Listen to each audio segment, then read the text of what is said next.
advantage.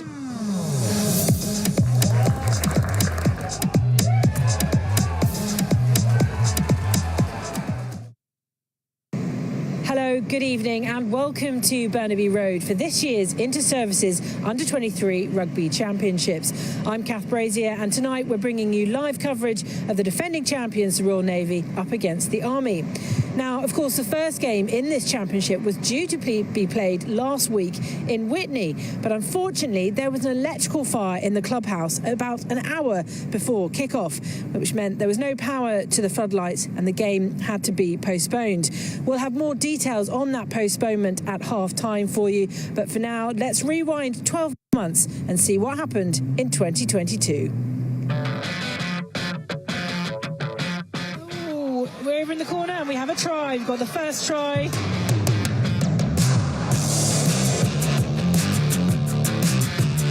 We'll watch the referees on. Yes, that's the try. They're down.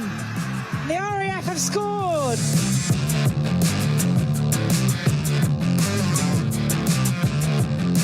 And it's over. So it's 8-7 to the RAF.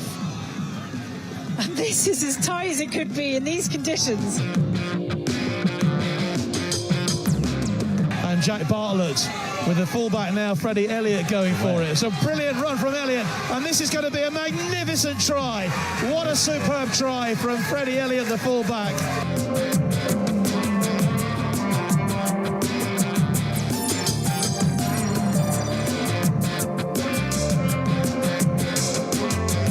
Can they collect it? Ravi. Ravi has collected it, and it's over. It's going to be another try for the Navy. And that surely is going to seal it for them now.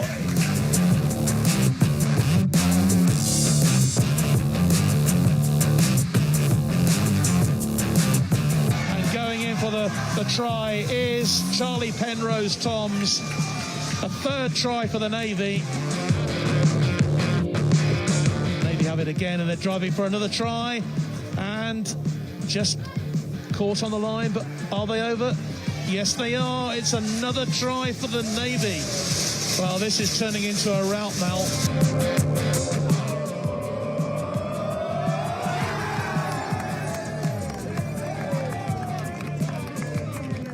The Royal Navy then with a dominant performance over the Army last year. Let's hear now from both camps ahead of tonight's fixture. I am POPT Ben Priddy, based at HMS Raleigh, and I'm the head coach of the Navy Under-23s. Now, you go into this tournament as defending champions, both in the senior men's game, obviously, and in under-23s. But from an under-23 perspective, does that give you an advantage, or has the team changed so much that you don't really know what you've got ahead of this championship? The team has changed a fair bit from last year, unavailabilities and boys getting older. We are looking in good shape. Hopefully it'll go well, and obviously the Navy did have a successful year in rugby this previous seasons. Hopefully we can go back to back and keep pushing. Your performances against the RAF and the Army last year were pretty decisive in some really difficult conditions against the Army down in Aldershot. But, it was dominant. So you've obviously got the game plan there. What have you said to your guys about these two matches ahead for this year? We've got a game plan. We've come up with good structure, and the boys seem to be following it pretty well. But we know, obviously, from last year, the Army will be disappointed with the result, and they will be definitely looking to come back at us hard tonight to set the record straight. So the boys are aware that this isn't going to be an easy game of rugby, so it should be fun. You were supposed to have your first game, obviously, up against the RAF last week. Does it change anything that you were sort of delayed by a week? But does it also play to your advantage that you're going to play at home for your first game as well?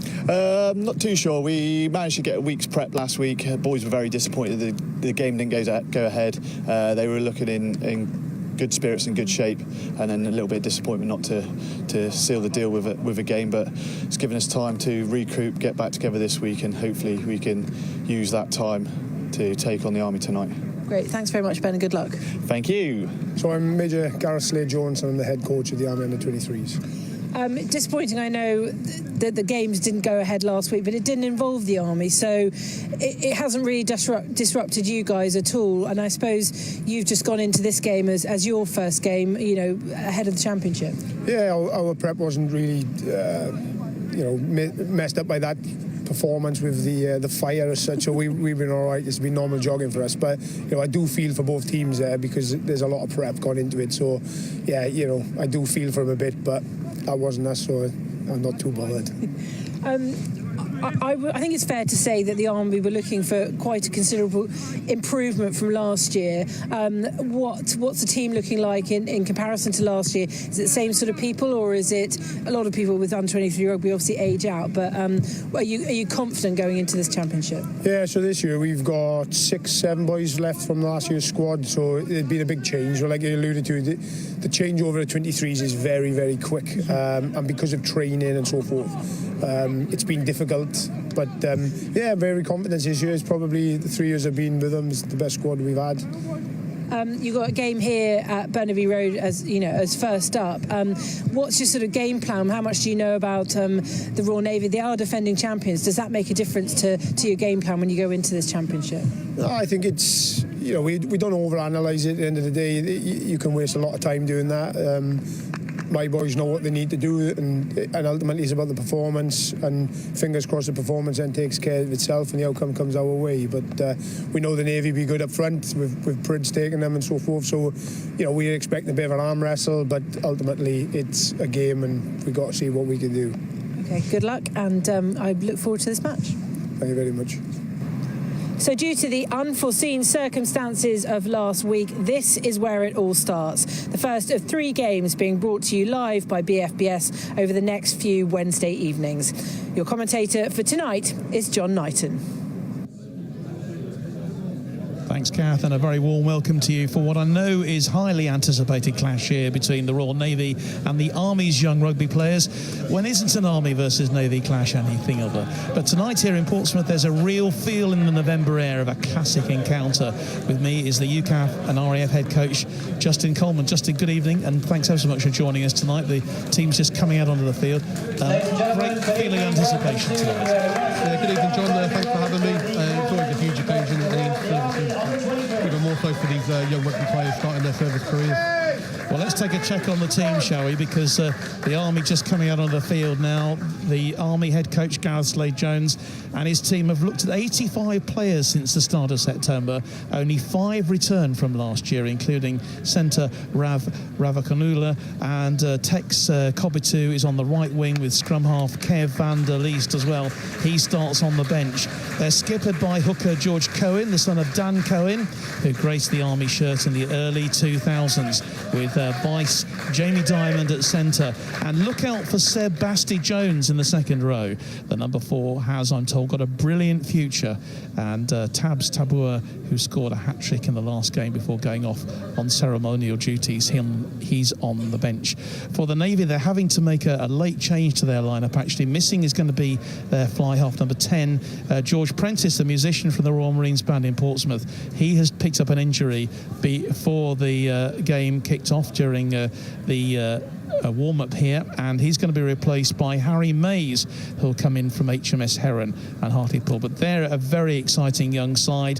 The director, Owen Salmon, and the coaching team led by Ben Priddy, basically sticking with that starting 15 that would have played against the RAF last week, with, of course, that notable absentee now of George Prentice. They're captained by Andy Watson, with vice-captain AJ Hustle at number 8 and Jameen Hoffman at centre. They've got some great pace on either wing, with Ben Callard on the left and Jack Davis on the right, and a formidable front row of Alex Enchcombe, Ben Rees and Charlie Davis. I'm sure Ben Priddy's team talks this week have been pretty straightforward, haven't they, JC? I remember 12 months ago, but don't get too complacent. Yeah, I think it'll be a similar message. Priddy's been around for a while within the Navy, and certainly within the under-23s coaching setup. So I'm sure they've kept things fairly simple, although we're probably missing that 80 minutes that they would have got against the RAF last week. Well, waiting now then for the officials and for the national anthem to happen here, as is the tradition, but a big sense in the air of a classic encounter tonight. And it was 44-3, as you know, to the Navy when these two teams met 12 months ago. It was a record score, I think, between these two teams. And talking to Gareth Slade-Jones earlier, he's absolutely determined that is not going to happen again. Difficult to see a match being so one-sided this year. Yeah, I think that would have sent shockwave throughout the Army under-23s last year, losing both games. So we'd expect big things from them, especially off the back of 5 wins that they've had this year. Now, of course, you've got a good opportunity here tonight, Justin, to have a look at some of the young opposition, some of these players you could be facing with the RAF senior team coming 2024. And there's already, quite a lot of excitement, isn't there? There's lots of excitement, here. I'm sure that you have. Yeah, there's always big changes every season with guys coming through, so it's great to see any of these guys involved today could easily be involved in the senior 15. Yeah, absolutely. Well, just going through this now, what's going through the players' minds? These are big moments for them, aren't they? Because this is such a great opportunity for all of them to impress their head coaches tonight. Yeah, pulling on that single service jersey, even as a youngster, there's even more pride in the shirt, and I'm sure heart rates will be going as they get ready for the national anthems and go through the introductions. But it's just about settling those nerves, getting straight into the game, and whoever settles first. A few interesting battles to look forward to this evening, and I think no more so than actually in the front row with Charlie Davis, the tight head prof for the Royal Navy. Now, he went to school with, I believe, with Fusilier Taff Isaac, the flanker for the Army team. So these two guys up against each other, they're obviously schoolmates. It's going to be an interesting battle, isn't it, out there in the front? Yeah, we've seen a bit more of that as guys share times in academies and schools and then come face to face against in the inter-services. We've had it a fair few times, and even with U-Class the other week, we had an Army and RAF guy that had grown up playing rugby together. So I'm sure there'll be no love lost on the field for the 80 minutes, but they'll have a beer and enjoy it after. Absolutely, and this little stand here at Burnaby Road is filling up. I think we're going to have a cracking atmosphere, and the Navy have got the home advantage, obviously, but how much do you think that's going to play tonight? In these two teams, obviously very well prepared.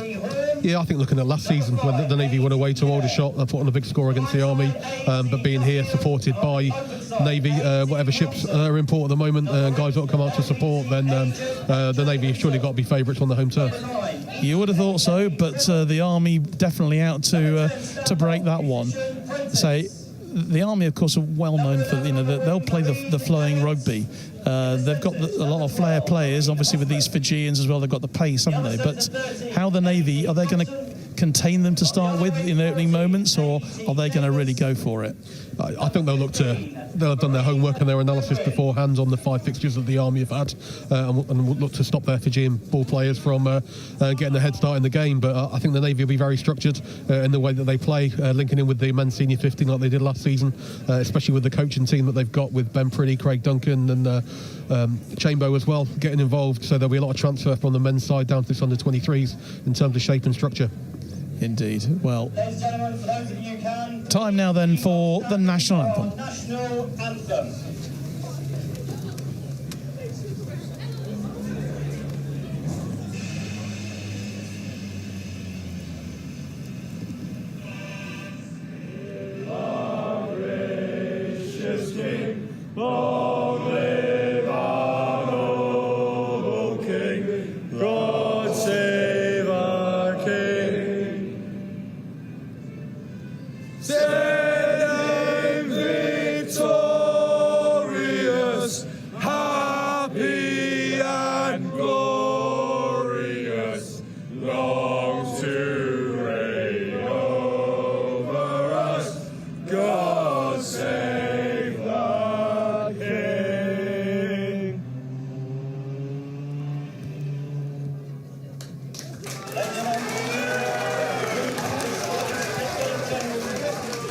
So, the national anthem, and both teams are ready. By the way, just to let you know that the officials tonight, all from the Royal Air Force. Referee is Flight Sergeant Craig Johnson this evening, and his assistants, Squadron Leader Fraser Todd and Flight Lieutenant Mike Gray, with Corporal Mike Hayes and Wing Commander Fraser Gray as well.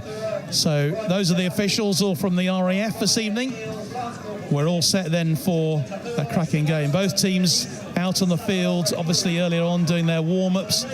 Absolutely raring. They're both like coiled springs, aren't they, JC? Yeah, they've had 20 minutes since they initially went back in, so with all the additional time that you've got to get out of the changing room, they'll just be getting the shoulders warm, getting the heart rates going, just ready to get started.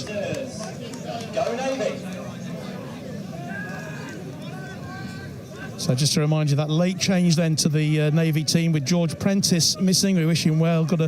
Picked up an injury during the warm-up.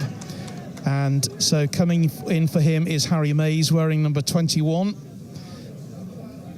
And don't forget, wherever you are around this Forces world this evening, we'd love to hear from you. Give you a mention maybe on our Facebook or YouTube.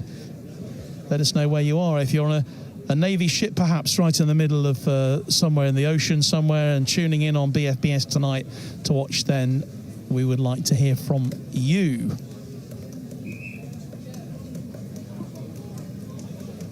Referee then just calling the players together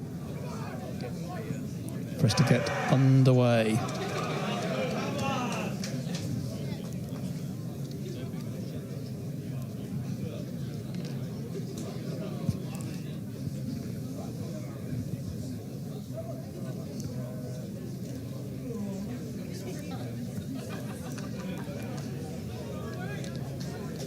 So the Army will then play from right to left in this first half in their red and white, the Royal Navy in their traditional dark blue there, Royal Navy blue. And away we go in this, what is now, of course, the opening fixture in this season's Inter-Services Under-23 Championship. We obviously didn't get the game last week played at Whitney, well known for that unfortunate fire they had there, which took out the floodlights, or took out the electricity anyway. And we'll hope to be hearing at half-time from Director of Rugby for the Royal Navy, Owen Salmon, with news of when the match is going to be played. So stand by for that at half-time. Oh, that was a pretty hefty challenge going in there from Henry Lapsey on Harry Johnson. The referee's brought it back. Looked a bit dangerous to me there, Jason. Yeah, I'm surprised he wasn't penalised then, to be honest. Was it just a 50-50 challenge, potentially? And he's gone back to the offside within the Navy zone 22 to give them a chance to clear their lines. And has kept in play brilliantly by Henry Lapsey, who was involved just a few moments ago, but good work then from the Army, bringing that one clear. Straight away, look as if they mean business, don't they? Both of these two teams anxious to get into each other. Driving through there is Callum Buchanan, one of the 3 starters from last year's mauling by the Navy.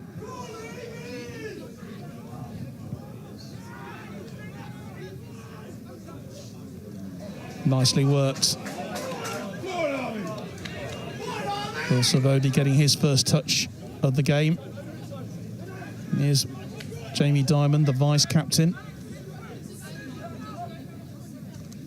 Straight away, Buchanan. The Army building some nice phases, but they're not really gaining much territory, John, to be fair. Yeah, they've got 6-7 phases and haven't really gone anywhere, so they'll need to come up with something shortly. It's good possession for them, though, early doors, isn't it? Yeah, it's good to build the confidence, just get into your rhythm, get into your flow, and just settle the nerves a little. The Navy just for the first time crossing the Army line, but they've been forced back again by the Army. Charging through there on that left-hand side is Ravikanula. Navy defence holding up pretty strong though at the minute, John.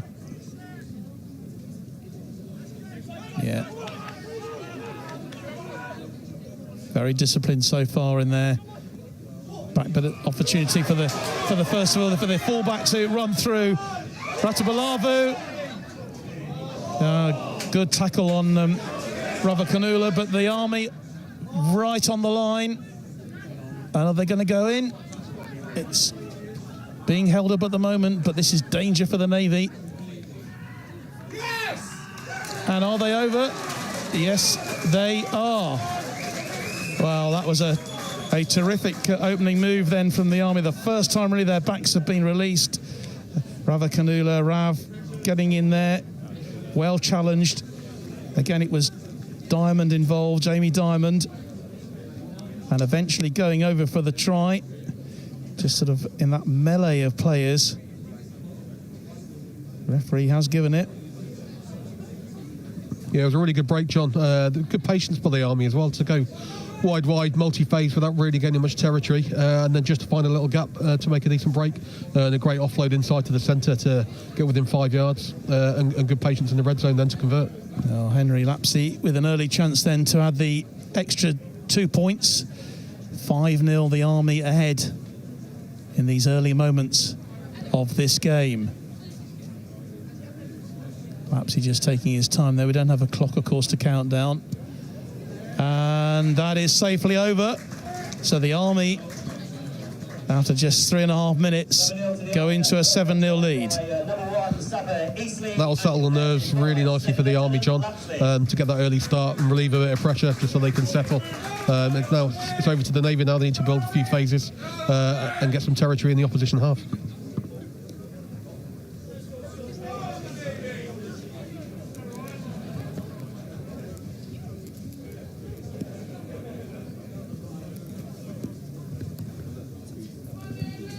Just a little hold up before we get started again.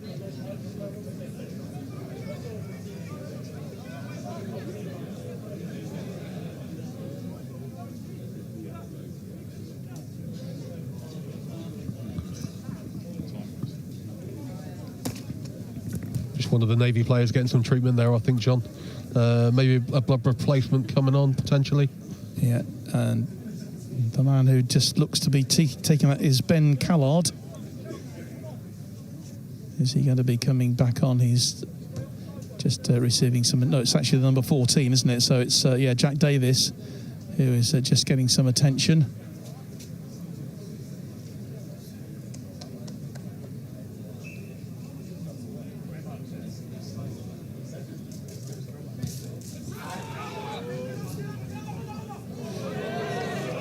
Looked like a knock on there, but the referee has allowed it to go.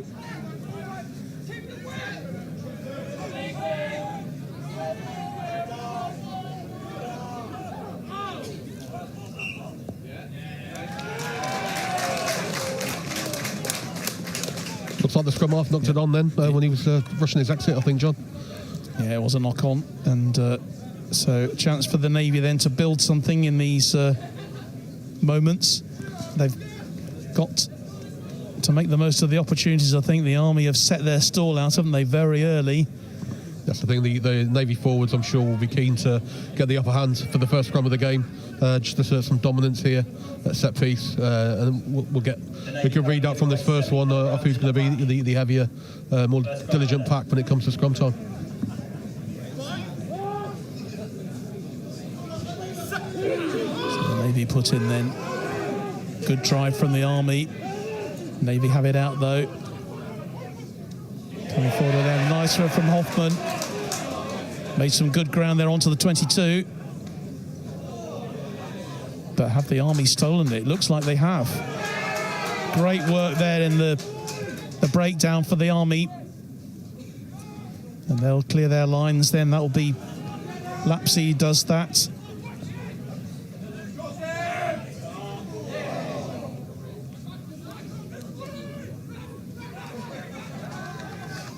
Well, they do have a number 10 on the field. I know that George Prentice is missing, so one assumes that is Harry Mays who has taken his place wearing the 10 shirt. But good work from the Navy. This is brilliant work from them. Ash Goodwin there on that far side. Here's Hustle. Nice play again. Hoffman taking the ball from left to right. Good period of play for the Navy, this.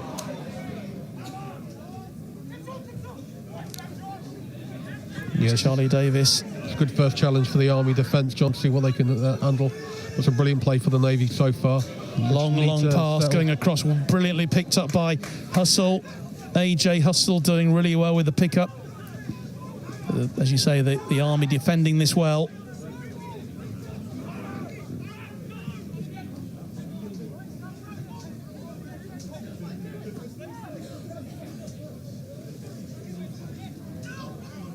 Still on the 22.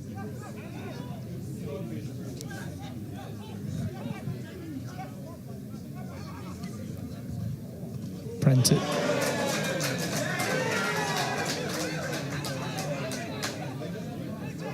Must be about the 6th or 7th phase now for the Navy, but they're not going anywhere at the moment. Just a red wall. Charlie Kerr going through. Defence, though, for the Army, holding firm. That's really nice. Lovely play from Mays. Approaching the line. This is great stuff from the Navy. Can they convert it into points? They've got the penalty as well, John. So they know that this is a free hit for them, and they will go for the penalty. Now, what would you do in this stage? Would you go for a scrummage and see if you can work your way through? I think 3 points this early on might be quite sensible, John, just to settle the nerves and get something on the scoreboard potentially. But decision, this is where, from a coaching point of view, you leave it to the players and entrust them to make the right call. Yeah, they have to make that decision, don't they, really? And so the blood replacement has gone off. That's Harry Saunders gone off the field. And back on the pitch is Jack Davis for the Navy, having received a bit of attention. They've gone to the corner. Yeah, they've gone for the corner. They fancy it. I think this is the first line out of the game. So obviously the Navy feeling they've got an opportunity here. Yeah, it's a difficult decision the Army have got to make now, whether they go up and compete or just try and compete and sack them all, or put one of their structures in place when the Navy bring it back down. But it's overthrown. And it was well stolen by the Army. They've got such fast backs, haven't they? Yeah, poor execution from the Navy then in the red zone, where when you make those decisions and go to the corner rather than the three, you've got to be really clinical in your finishing. That's brilliant play from young Sapper Savodi, who I think is credited with the try for the Army. And here's Goodwin, goes for the kick forward, only finds the Army's fullback. Out of play. And so the Navy will have the put in for this line out. So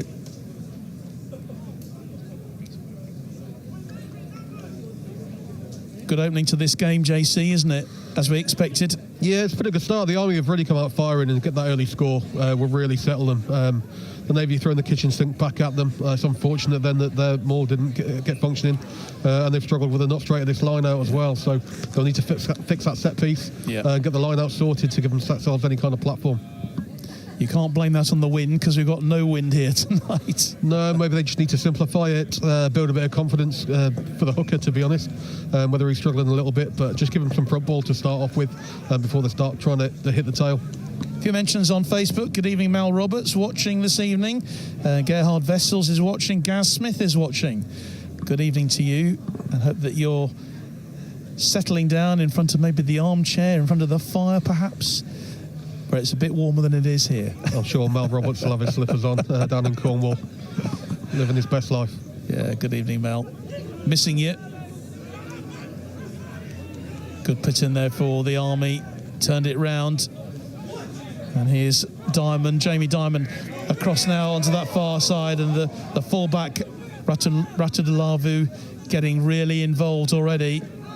He's almost playing as a winger at the moment, with the Savodi as well on this left-hand side too. Good work from Callum Buchanan, another survivor from that team from last season. Only 5 of those in the squad, but looked like it might have gone into touch, but the referee is allowing play to go on.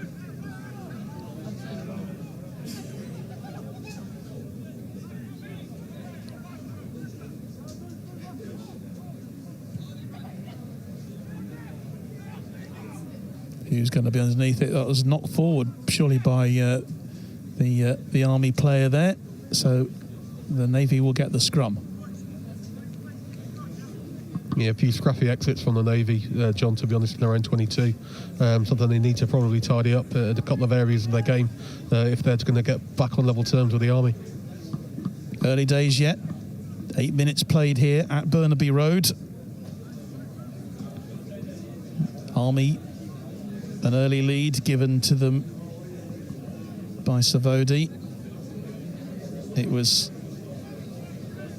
an excellent bit of forward play. They certainly had the best of those early moments, didn't they? But were held back by the Navy. But really, their first attack of this game has yielded them a try, converted by Henry Lapsey.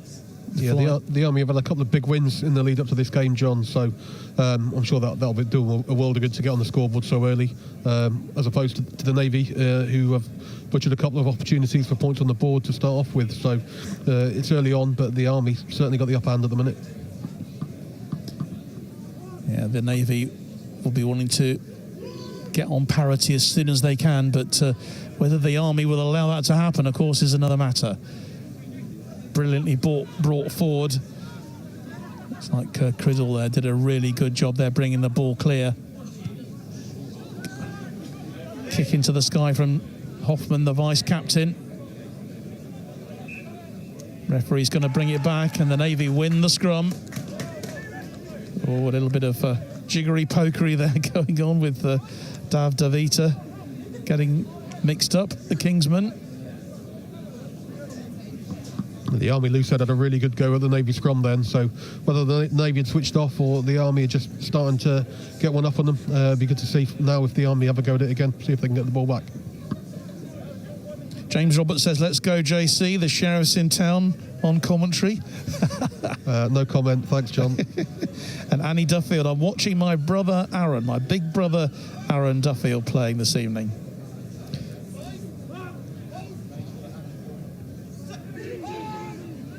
Navy then with the put-in. But the Army scrummaging is looking really good, looking really tight. Yeah, it looks like the Navy tight head struggling a little bit there with his height and his binds. Yeah, Mays, who probably wasn't expecting to be coming in quite so quickly.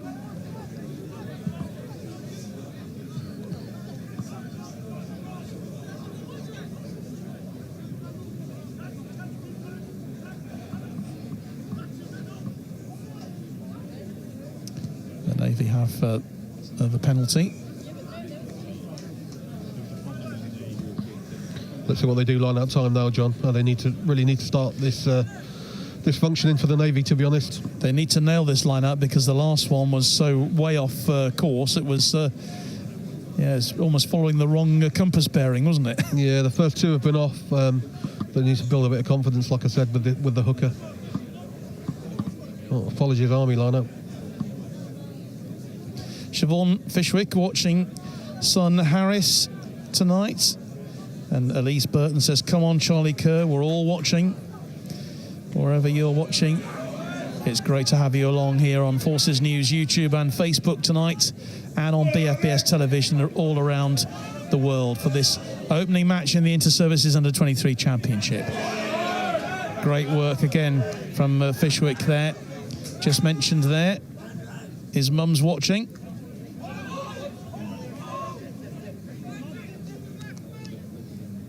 Lovely work again from the Army, and a dazzling run from Jamie Diamond. Sparkling run, even.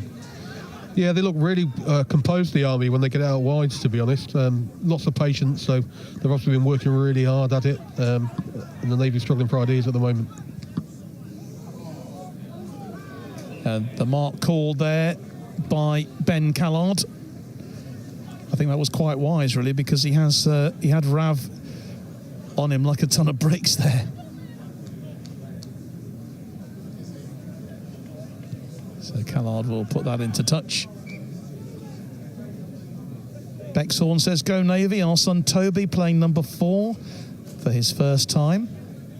Great that lots of mums and dads and families are tuning into our coverage this evening who can't be here at Burnaby Road tonight. Really good platform now for the Army, John, as they start building in towards the Navy's 22. They've got this 7-point lead already and looking very comfortable on the ball, but that has gone awry. Brilliantly picked up by the number 8 forward by Hustle, and he's going to made a terrific amount of ground there before he's brought to ground. Yeah, he's got the penalty. He's the got Army a penalty coming off too. the feet. Great play from AJ there. His 3rd cap this evening, by the way, from HMS Raleigh. And that was a terrific run, wasn't it? It really lifted the pressure from a mistake from the line out. Yeah, it was, another overthrow this time by the Army, and a fantastic break. He's got some wheels, that number 8. I think he had a good summer with B, playing 7s for the Navy Sharks. So some of that pace really showing now, but not capitalised on by the Navy disappointing again. penalty, wasn't it? Disappointment for them, but they've still got the opportunity here with the line out on this right-hand side, just on the 22. Nigel Whiteman is watching us from Frankfurt this evening, over in Germany. Good to have you with us, Nigel, tonight. We usually do a little competition on our broadcast to find out who's furthest away from our location, who's furthest away from Portsmouth this evening watching us. Do let us know.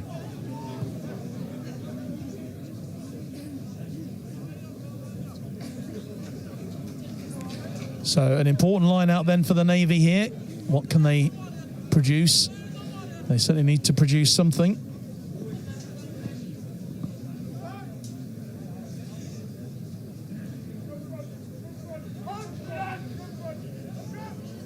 In it goes. Well collected by Davis.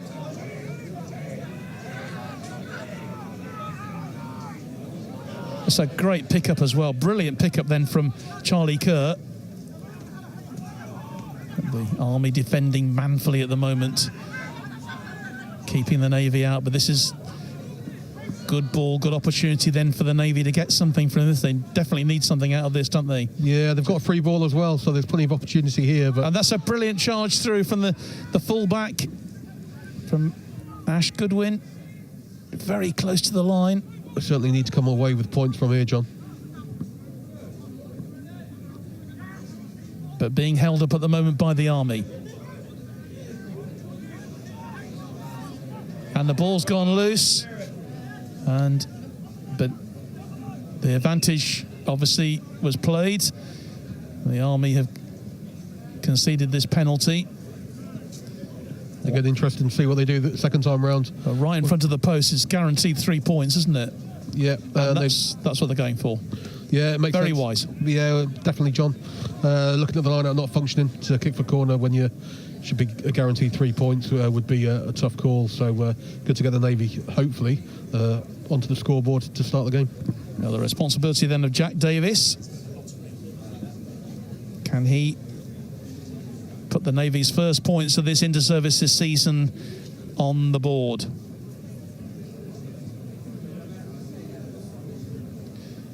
They certainly deserve it for their play in the last few minutes, and a magnificent run that was from AJ Hustle. And that is a guaranteed 3 points. So Jack Davis with the penalty. 3-7 to the Army. A.T. Davis with the penalty.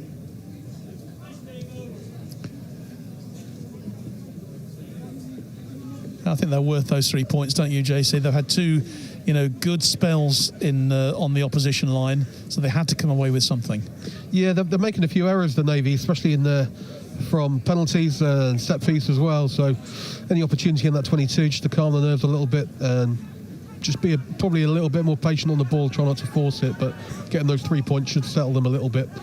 But they just need to be a little bit more clinical, certainly in their exits and from their handling and decision making. Back in Navy territory at the moment. The Navy have it. Army all lined up. It was Hustle again, just hustling the ball out of play.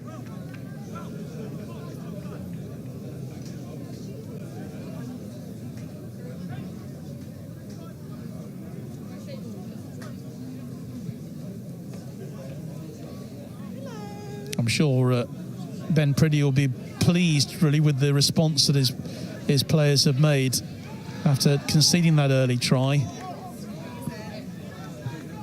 Yeah, especially with a quick clean ball from the line out as well, John.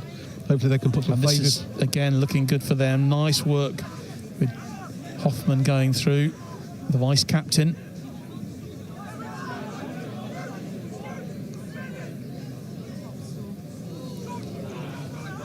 Difficult pass for them to collect, but they've done well, the Navy.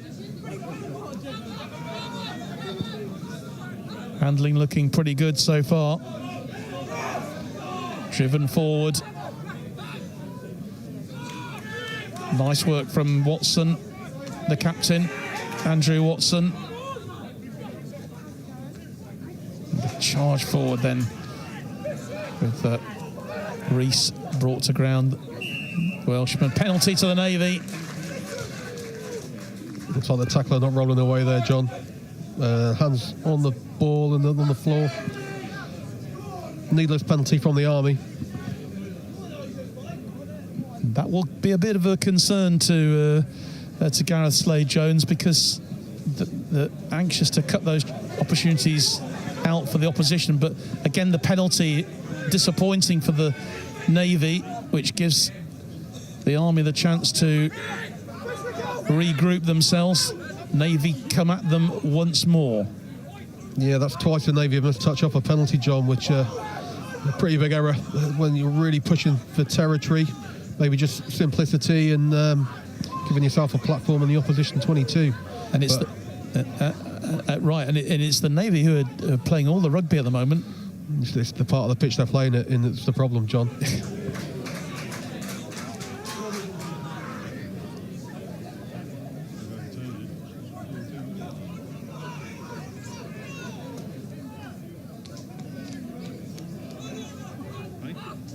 Stolen back by the Army. They have an opportunity now. They're always looking dangerous when they have the ball.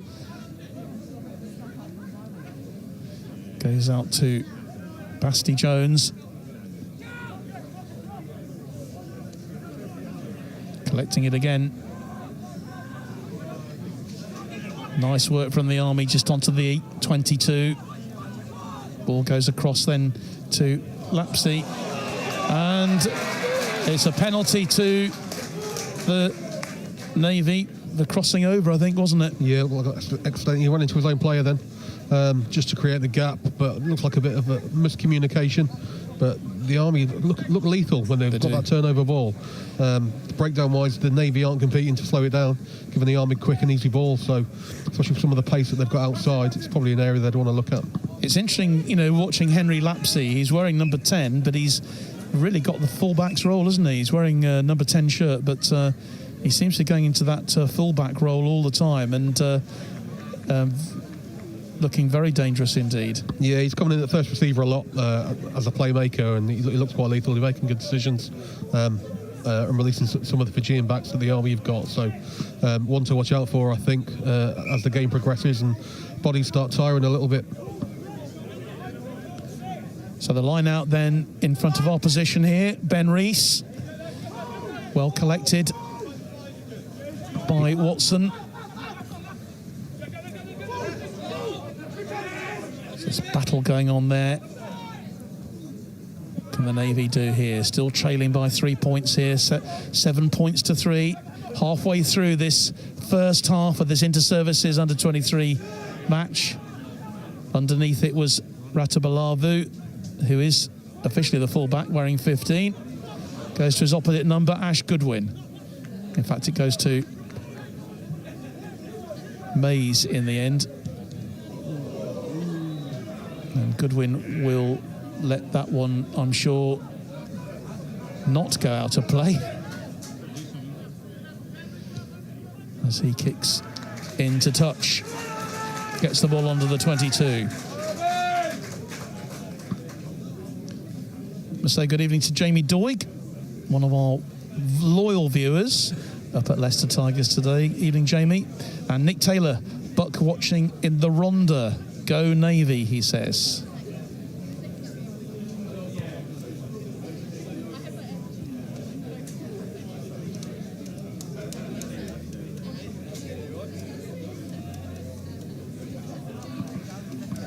Don't forget, at half-time we'll be finding out a little bit more detail about the rearranged, what should have been opening fixture between the Air Force and the Navy, which was, of course, postponed last weekend, or last Wednesday, I should say, because of an unfortunate fire which broke out at the home of the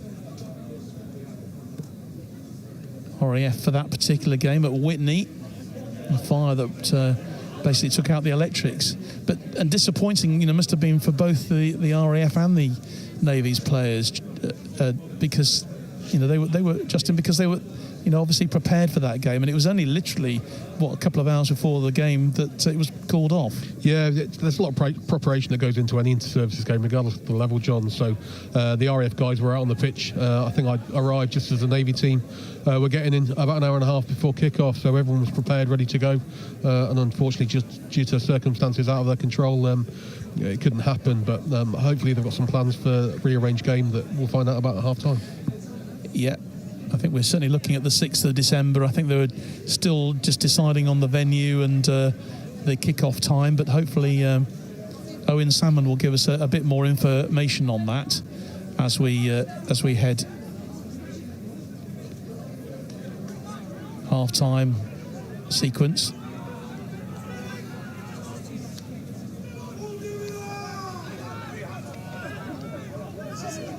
But it's the Army who have it. And here's Jamie Diamond again.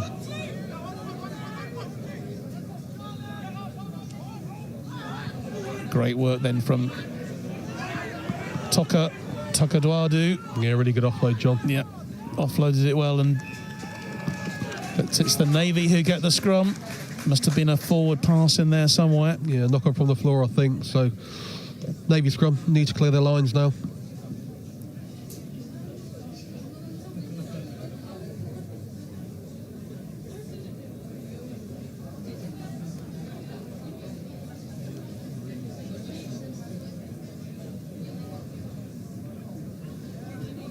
Say good evening to Darryl Ball, former Army captain, of course, and has joined us on several occasions for commentaries. Good evening to you, Jamie, or Darryl as well. Jamie Doig says kick pressure is very telling here. I think he's quite right, but a lot of the kicks have let both sides down so far, particularly the penalties.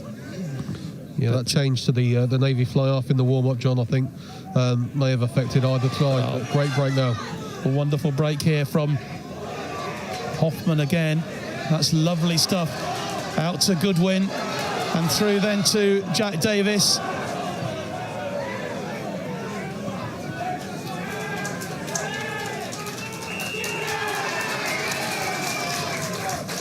Well, the Army get the penalty in the end, which the Navy not too happy about, but it was a fantastic break again for the Navy. We've seen two brilliant breaks from them in this first half, just showing the pace that they've got. Yeah, they're making some really good yards on these breaks, but it's the finishing of them that where the work needs to take place, John, I think. They're clearing their lines from it, from individual brilliance, but then can't capitalise once they've made it. There with cold ears. Don't be shy. The Royal Navy website, in conjunction with VX3, get them nice woolly hats. Perfect gift for Christmas.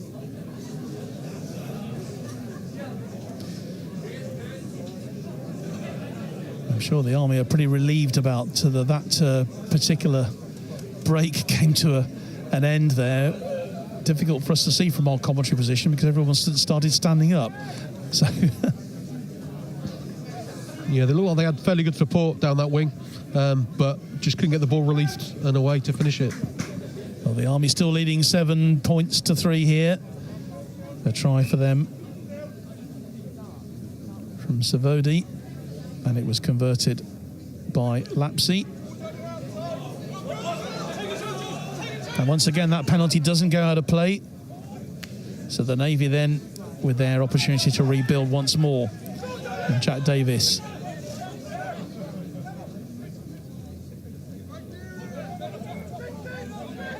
Good surge from Kerr. Forward pass, says the referee. Substitute for the Army. Let's hope, wish him well. Second Lieutenant Lapsley. He has been replaced by number 22, Sigler van der Leest. Sigler van der Leest. So Kev van der Leest is on.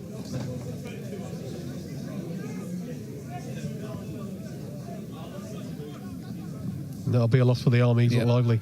Yep, he did. Henry Lapsey, who he kicked the goal, didn't he? He kicked the penalty for the conversion for them. Looked very, very dangerous. Yeah, he looked like their key playmaker, John, to be honest. Replaced by Kev van der Leest, who knows all about this game, the signaller, Royal Signals. He was playing last season. Great surge through from Ravakanula. Really good line. Yeah.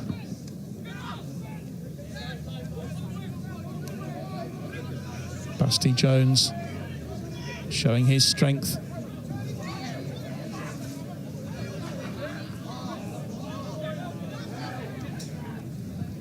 Here he is again. It's Fishwick this time. Difficult pickup, but brilliantly collected by Dav Devita. A bit of a chase on here. Oh, eventually the ball does go out of play. But that was a right chase on there with Will Savodi challenging with Ben Callod.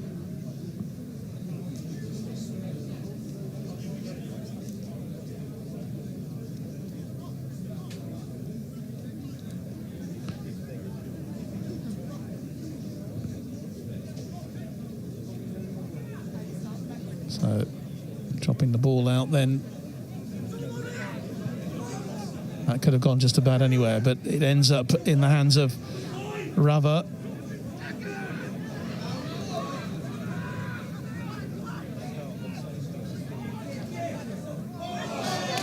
Knocked forward. Referee says that's going to be a Navy ball, allowing the play to go on at the moment. Dangerous moments this for the Navy. Again, they can't really afford to concede a second try at this stage. And that's a really good clearance. Best exit of the night for the Navy so far, John, under pressure, but underneath their own sticks. Rupert Bell's watching. Good evening, Rupert. Alison Mays, number 10 Navy, is not Mays. No. We know. Well, we'll get that cleared up. I was saying to the players earlier on, it's so annoying when they change their shirt numbers without telling us before the kick-off.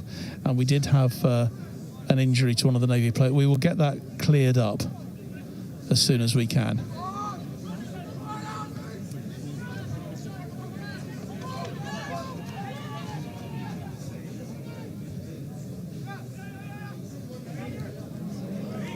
Scrum half Ben Murphy falling on his feet. That's a brilliant turn from Callard.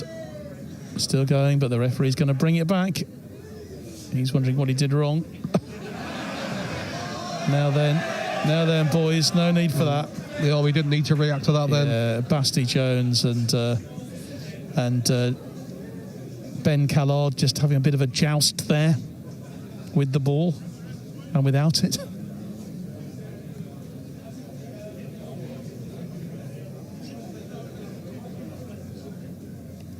Hi to Nick Dermott. Good evening to you, Nick, enjoying the game, and Jonathan Humphrey is watching as well.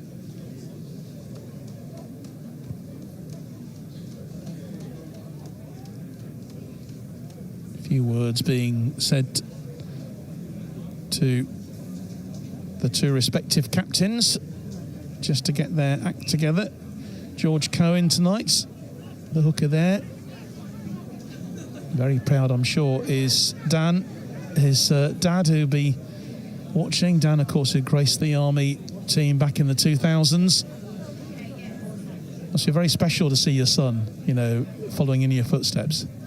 I think it's every dad's dream, John, to be fair, to certainly go over and above what you achieved yourself as a father. I know it would be the same for my son. Well, one day I'm sure we will see a young Coleman maybe stepping out onto the pitch somewhere. Well, if I can get him away from football and into a different shaped ball, John, I'd love to. Well, if anyone can, you can, I'm sure.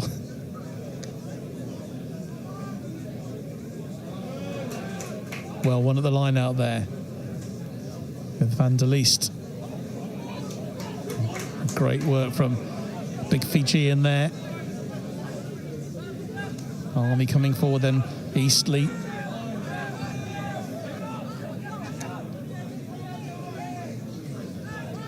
Army looking dangerous with Dav De Vita again.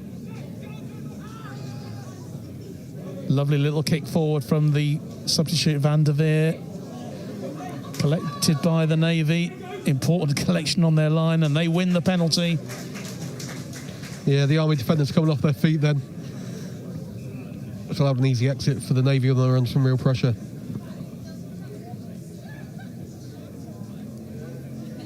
Let's just hope they make touch from this one.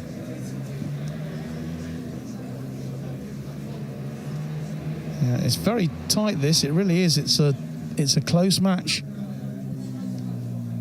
But you just feel the Army can step up a gear, don't you, at the moment? They just look more composed on the ball when they have it, and more threatening. Yeah, they look sharp when they've got it. They just seem to have a bit more patience than the Navy at the minute. The Navy making a few more errors, but the Army do look dangerous, although the Navy made a couple of good breaks as well, but just haven't capitalised on the short amount of time that they've had in the Army's 22. Break in play for a change.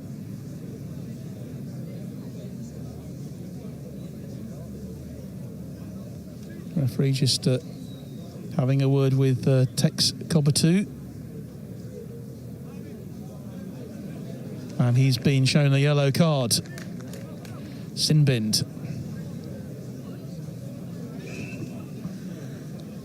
10 minutes for the extra man now for the Navy. They'll really need to work hard and try and get some points on the board to make full advantage of having the extra guy. But again, that penalty, you know, doesn't go where it's supposed to be going, and a great opportunity for Rav to pick the ball up and run with it. A really good turnover. Navy have done well there, rescued that situation.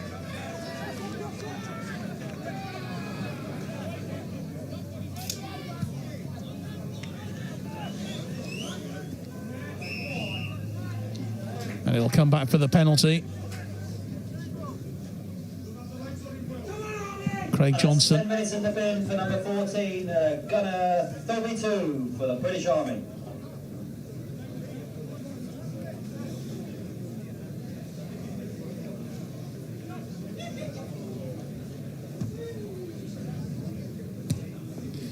We won't see Tex Cobbatu again in this first half then. And this is a huge amount of extra time played by the referee. Great hands.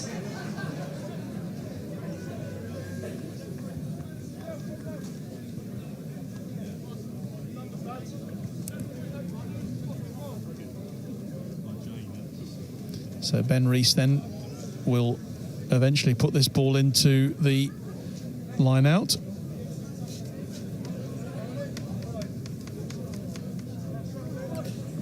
Navy have taken the front, an easier option the last couple, John. Let's see where they go.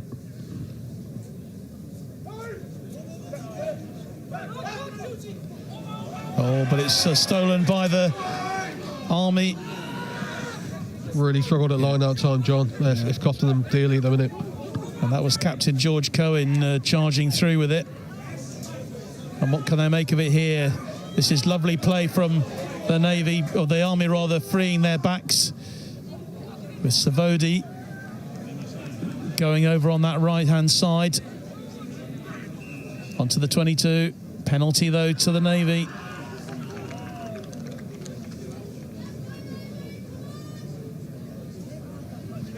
Not quite sure what that was for there, John. I'm glad you didn't.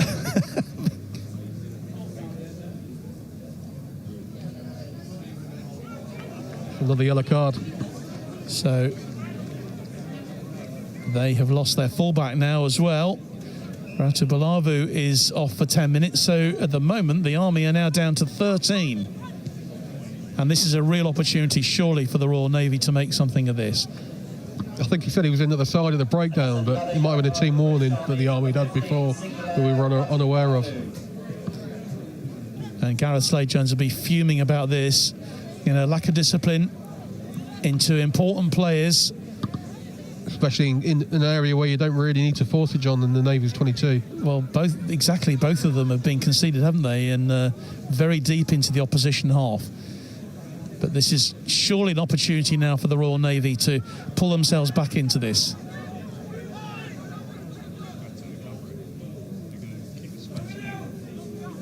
Going for the kick. Underneath it is Jack Davis. And Davis picks it up brilliantly, and he's going to go and score in the corner. And it's a try for the Royal Navy. Jack Davis going in on that right-hand side. Well, it was a brilliant bit of play from them.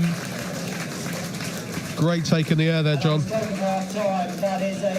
Especially when they've got another 8-9 minutes or so with two extra players. So great to see the Navy actually get their just rewards. Well, we said that with the Army going down to 13 men, it was going to be difficult for them. I think if they'd had 15, I don't think it would have made any difference to that one at all. No, it was a good 50-50. He climbed high above the Army winger then just to take the ball with a clean run in after.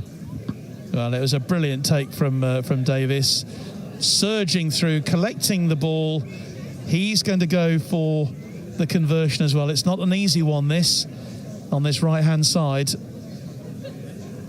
But that could give the Navy a 10-7 lead if this goes over. They pulled it round. Yeah, huge turning point with those two yellow cards for the Army. And I'm sure they'll rue that come the second half as well. Losing the lead now, and they're going to have to defend strong for the next 8-9 minutes before they get an extra player back. But every point is now going to be crucial in this game. I think we know this is going to be such a tight game because obviously the Army will get both of their players back about 5 minutes into the second half. But again, there's a crucial period either side of half time, isn't there, JC? Because they're going to have some time at the start of the second half when the Army are still down to 13 men. Yeah, it gives the coaches a chance to have some input as well into what they're seeing, with enough experience for both sides for those guys to feed. And it's a good kick. Great kick from Jack Davis. And that indeed is the half-time whistle. 18 Davis. And that is half-time here at Burnaby Road, United Services Ground, where the Royal Navy lead the British Army by 10 points to 7. Yeah, 10-7 it is to the Navy then. They've turned it around, Justin, and, well, I'm not surprised because, they've obviously made the most of the fact they've got those 2 extra players. Yeah, the Navy were struggling, to be honest. They weren't really getting clean set piece. Their exits and kicks to touch weren't on the money, but the Army, with those the penalties that they give away, 2 yellow cards, has allowed the Navy to get back into the game with a key score right on the stroke of half-time. What do you think of the decision for those yellow cards? Were they a bit harsh, do you think? I mean, presumably they were things that were said to the referee. I can't think of anything else. It looked to me like they might have been on the team warning for their actions at the breakdown potentially, but without the referees being mic'd up and the view that we've got from the stand, I couldn't quite see the far side of the pitch. So the referees will know that, I'm sure. But this is where we will need to see the Army regather and see how they start with their change their tactics for the second half until they get back up to 15. But certainly losing their playmaker as well in the first half might affect them. OK, well, the half-time score then here at Burnaby Road. The Royal Navy leading this match by 10 points to 7. They've come back from behind. They were at one stage 7-0 down. The Army looking very, very strong early doors, but the Navy have come back strongly themselves. They lead by 10 points to 7. We're in for an exciting second half. Don't go away. We're going to bring you some action now, looking back a couple of weeks ago when the UCAF women played the Bristol Bears. Join us very soon.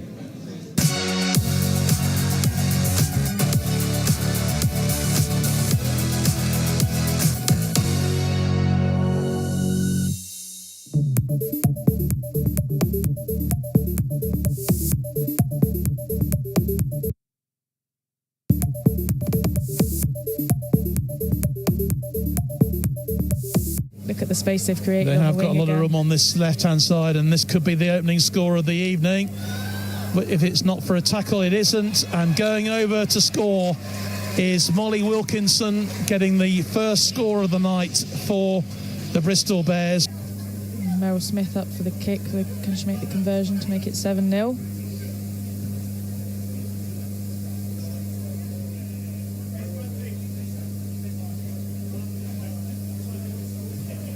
Difficult angle. Has it got enough? It has. Brilliant kick there from...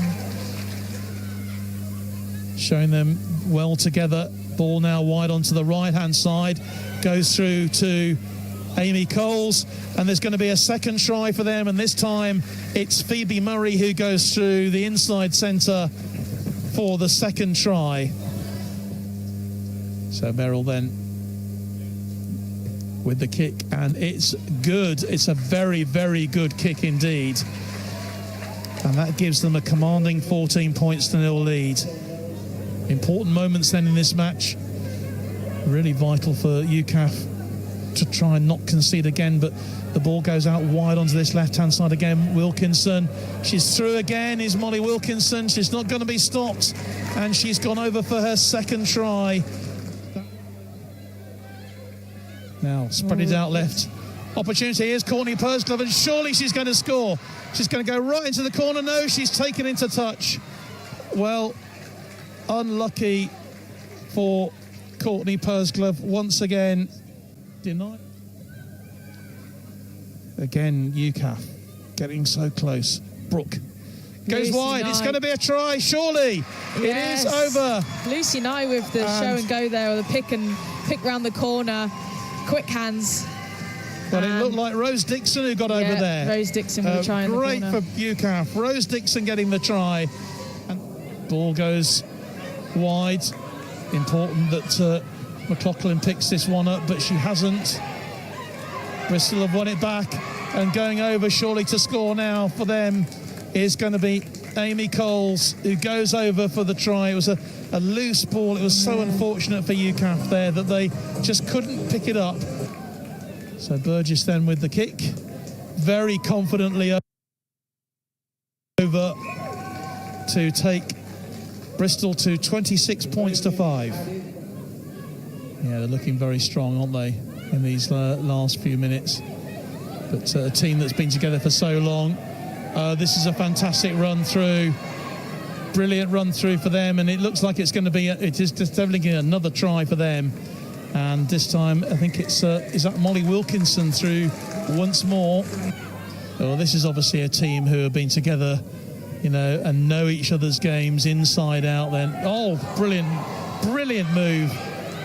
And they're going to go in for another try here, a 6th try. And it's fantastic work from them. But the conversion is also good. That takes them to 38 points to 5.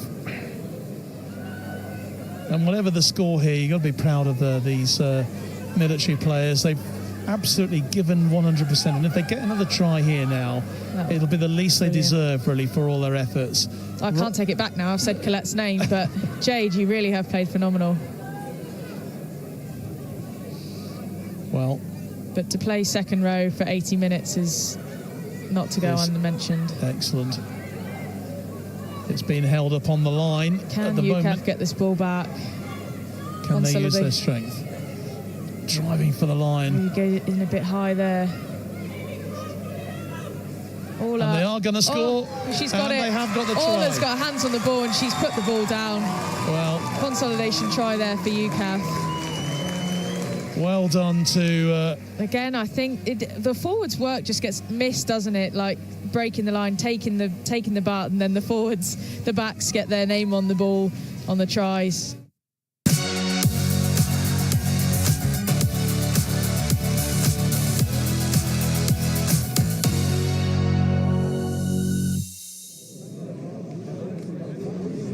I've had to add a hat, I'm afraid. It's a little bit chilly down here in Portsmouth, but I'm glad to be joined by the Assistant Director of Royal Navy Rugby, Owen Salmon. You will have heard him on commentary in years to come, and you've been the man, well, one of the people at the centre of trying to reschedule last week's match after what happened in Witney, and I imagine that's been a bit of a logistical nightmare. Yes, it has, yeah. Trying to find a venue and a suitable date for both teams has been a bit of a challenge this week, but we finally nailed down a date, which will be the 6th of December, and it will be the venue will be Hazelwood Centre up in London. So yeah, we're all looking forward to that. And all these games have been evening. Are we expecting evening, or is that something to be confirmed? We're looking at a 1900 kickoff at the moment, so that's what we're planning on. And I mean, what we've got to bear in mind, for example, you just highlighted today the Royal Navy. This would have been their last game, and yet they've now got to hang on for another 2 weeks. So logistically, for all teams involved, it's been quite tough, I imagine.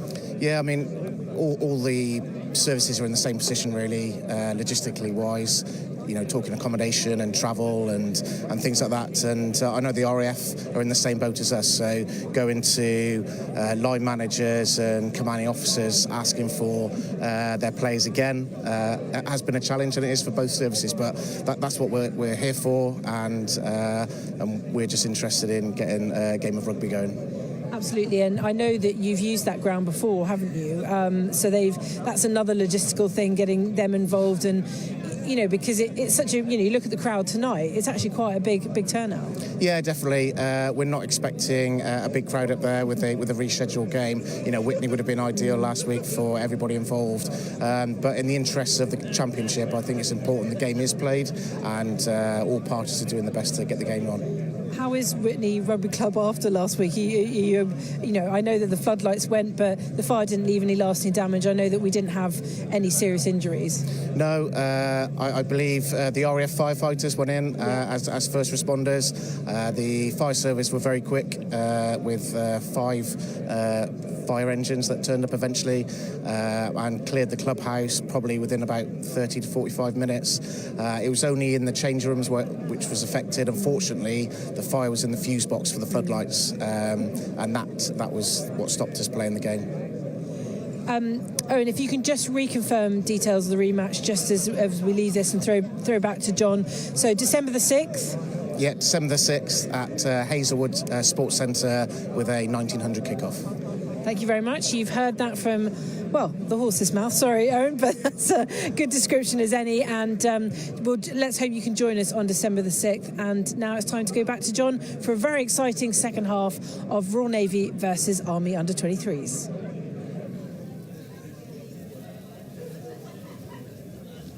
So there, information then about the game that is going to be played on the 6th of December. And of course, if you can't get there, we certainly will be there to bring that to you live here on Forces News, YouTube and Facebook. Half-time here, 10 points to 7. The Royal Navy leading the British Army under-23 team. The British Army team having their team talk out on the pitch. The Navy have decided to go back into the sheds for theirs.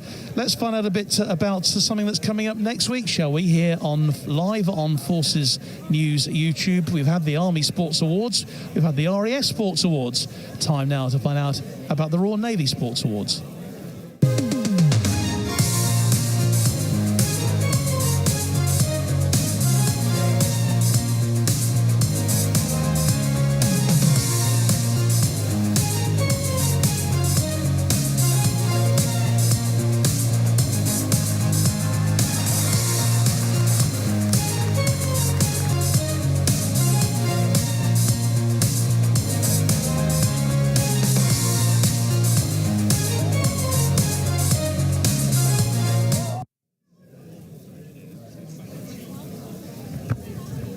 Both teams out on the field for this second half. The Navy have had their team talk, as we say, back in the sheds.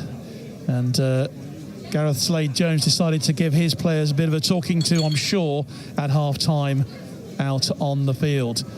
And JC, Justin Coleman, who's been with us here for the match tonight, what we can expect in the second half there? More of the same, because it's been pretty tight, hasn't it, so far?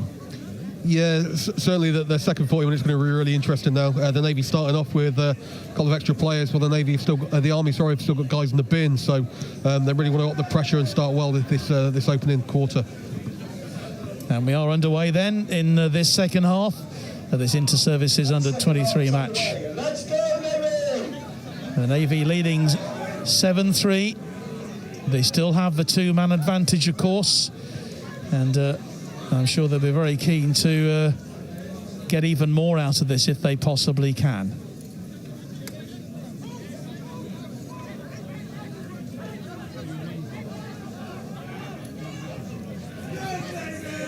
Yeah, the Navy will look to keep ball and play as much as they can, I'd imagine, but already the Army have turned it over. Yeah, good start for the Army then in these opening moments.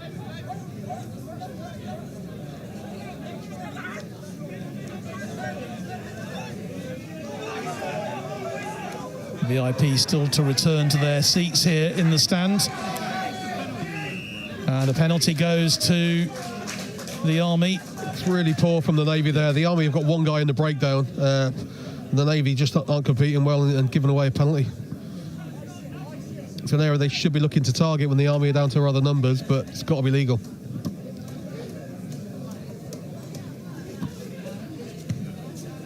And if the Army can hold the Navy to this score when they get all their, well, they'll certainly have 14 back probably within the next 2 or 3 minutes, and then they get back to their full complement. They'll be, I suppose, feel they've got out of jail a bit, won't they, Justin?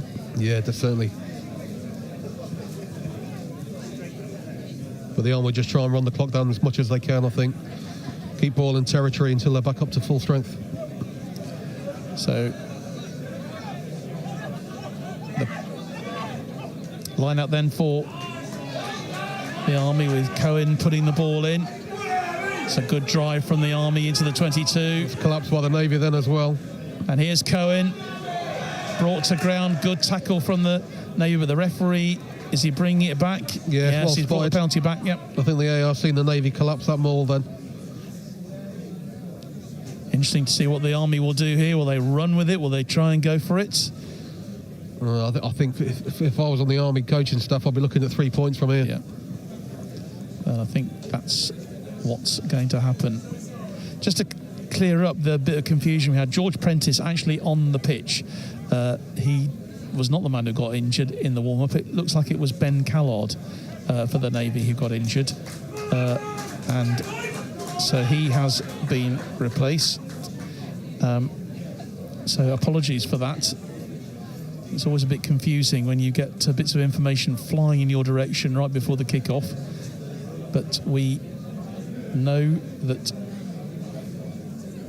the musician, George Prentice, from the Royal Marines Band, based here in Portsmouth, his 4th under-23 cap for the Royal Navy, is playing. And a penalty again for the Army. They take it quickly. A bit too quickly, I think, with Toka Dwar going over, but it won't count. I like to see that, don't you?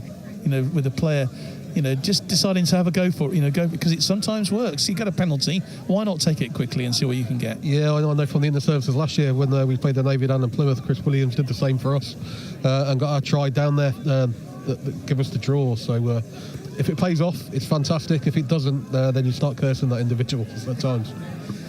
But the Army have this. Scrum looking for the opportunity. Eventually that ball is going to come out. And it comes out to the Navy, and they defended that really well in the end. Yeah, not great territory from that exit for the Navy, though, John. Still giving the full complement of Army forwards the opportunity to have a go at the Navy. I think there was a bit of a claim, then there was a bit of a late tackle came in. But referee Craig Johnson wanting nothing of that. So once again, the Army of the ascendancy, and they're now back to 14 of their 15 men. Looks like a bit of a change is being made there. And going off is Ryan Eastley. And that's the number 1. He's been replaced. Replaced by Private Yabaki for the Army. Yabs Yabaki is on. 14, Gunner 32. From the Royal Yorks. Again, a survivor of the 2022 team. Here come the Army. That's a lovely little jink through. A great tackle for the Navy. That's a massive hit. Yeah, by denying Savodi there. The Army got a free ball, though. They got the penalty advantage as they go for the line.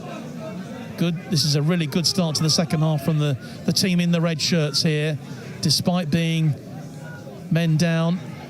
Ball goes loose, picked up by the Navy. Well collected by Charlie Davis. And it's all kicking off there.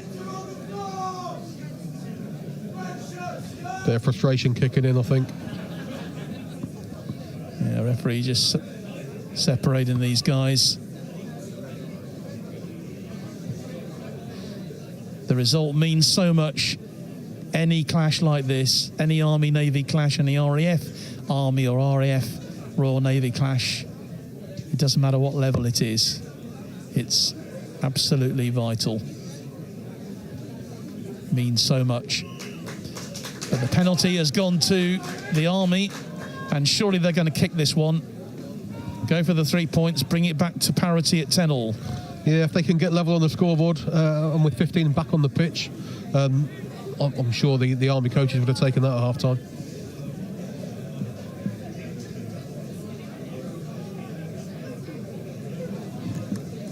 So, with his kicking boots on now for the Army then is Kev van der Leest and the Royal Signals.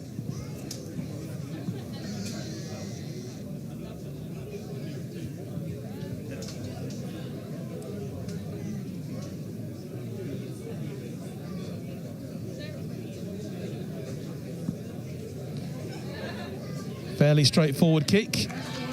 And he gets the 3 points to bring it back to 10 points all here at Burnaby Road. 10-all. Successful penalty from number 20. Well, that's a really good start to the second half by the Army, John. To get any points on the board when they're short of numbers is fantastic, but to keep that pressure on and the amount of time they spent in the Navy half is really impressive. Yeah, it was impressive play from them, and they've got some reward for that work.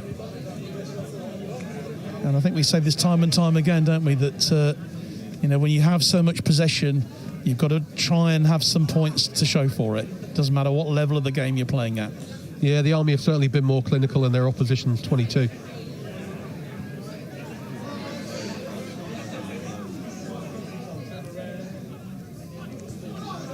So 10-all here. This match so evenly poised now.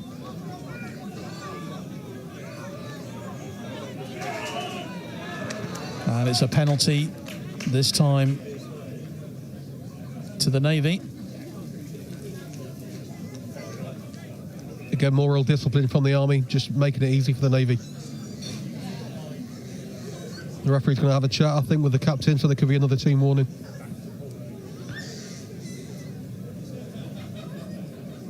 Yeah, he's clearly unhappy. And another yellow card.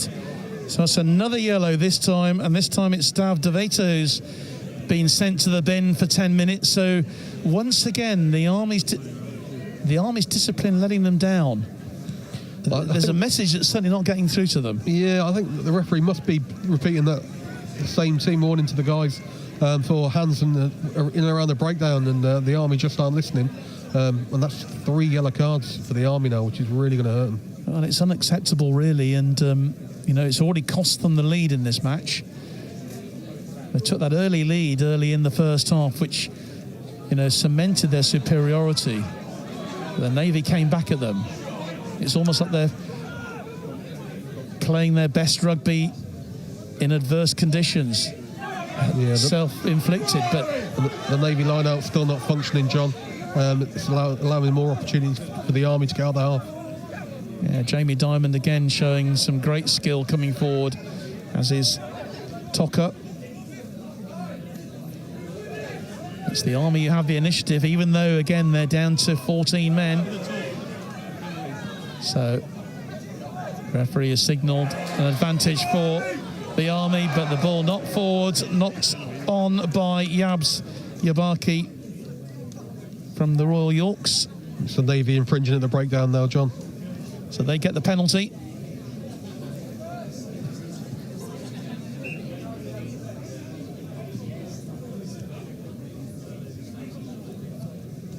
So Yab's just, or Tocker rather, just suffering from a bit of cramp by the looks. So he's just getting some attention at the moment.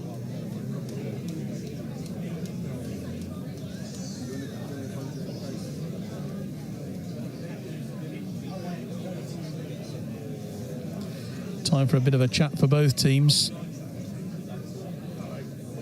They can both just do with making big improvements in their play. There's glaring mistakes happening from both sides at the moment, and so the kicking has not been the best today, has it?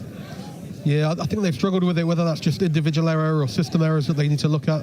But certainly tweaks and changes for both sides will be needed for the second IS fixture. But at the minute, we've got another 30 minutes or so of rugby to go, so could still go either way, John.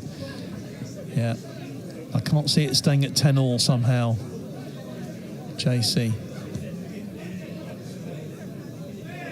It's knocked into touch. Mistake. The Army getting lucky there, coming off a Navy player, so they retain ball. Yeah, they do. I think it came off, it was Jack Davis, I think, who just helped it into touch, and it's given the Army, mind you, it was their penalty anyway, so I suppose they would have had the line out anyway. So what can the Army do with this? Right on the 22-metre line.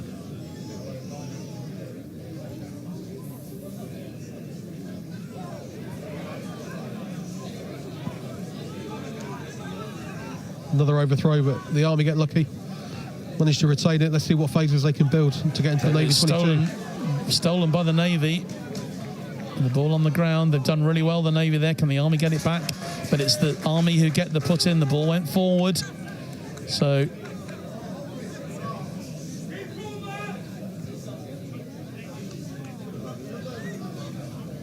the referee very firm in his decisions here. Getting a few comments though about some of the decisions. We won't put those up because, well, the whole point about refereeing decisions sometimes is it's all about how things are seen. Yeah, you don't quite know what the referee's been saying to both sides, or whether the Navy are on a team warning or how many's given the Army. But I'm sure there'll be a parity between both sides, so it's just the messaging and how they react. Definitely. Army then. Oh, that's nice play, lovely interplay with Rav going through. Defence from the Navy.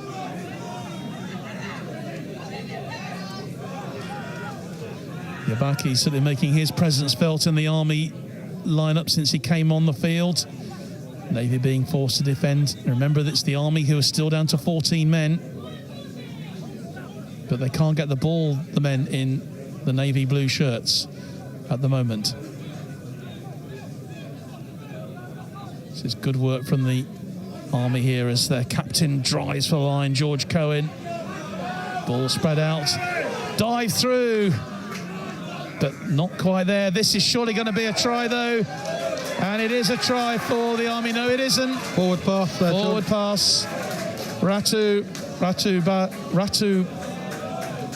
Balavu went over, but the referee said it was a forward pass. It won't count. It remains 10-all, but this is severe pressure from the Army at the moment. Yeah, the referee was well positioned there to see that from the angle that he's got, but got another opportunity gone begging for the Army to really put the Navy under some more pressure, but the Navy aren't away from it just yet. Difficult exit coming with some changes as well to the front row. We'll see how that affects the scrum. That's the Army back up to full strength. Back on the pitch. Well, that's 10 minutes seems to have gone very quickly there, but Richard Craig says, I know it's close to Christmas, but I'm not sure those are Christmas cards that the referee's handing out. They're certainly of a yellow colour at the moment. But Army back to full strength. Good drive from the Navy. And they win the penalty. That's great defensive work from the Navy there, holding the Army up, stopping the try, winning the penalty. But they need to make this count. They've just not found touch with these penalties. Yeah, they need to be more clinical on this, John. Start building a platform to get them into Army territory. Well, it's given them a few metres forward of the 22.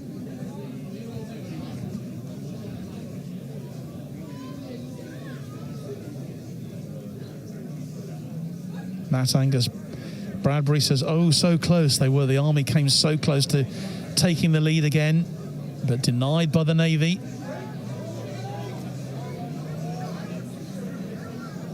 And the more this game goes on, the more you wonder whether it's going to be just a single score which might settle it, or a mistake. And that's certainly kicked forward, or was it knocked forward? Referee allows play to go on. I thought it was a bit of a knock on there, but yeah, it looked like it to me as well, John. But our angle, of course, we're not on the same sort of parallax as the officials. And Flight Sergeant Johnson, Craig Johnson, happy to allow the play to go on. But it's a put in for the scrum. And it will be the Navy scrum half. Another opportunity for the Navy to clear their lines, but they really need to start pressurising and getting out of their own half. There's not much rugby been played in Army territory this second half, John. I can't recall them actually being in the Army half so far. But Criddle then, Maitland Criddle, the scrum half, based at HMS Salton. South Devon and Torbay player. Brixham, a real Devon lad.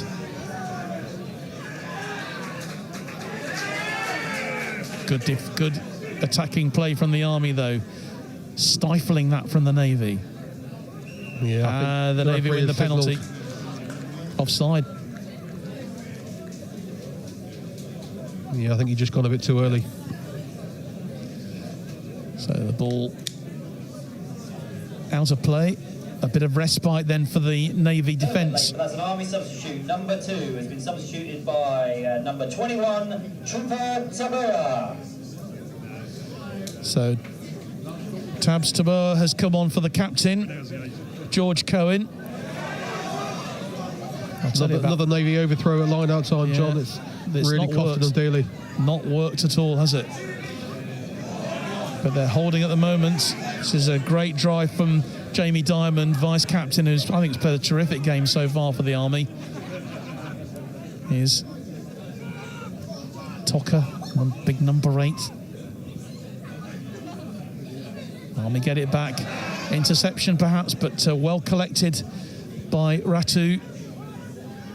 Collected it well for the Army.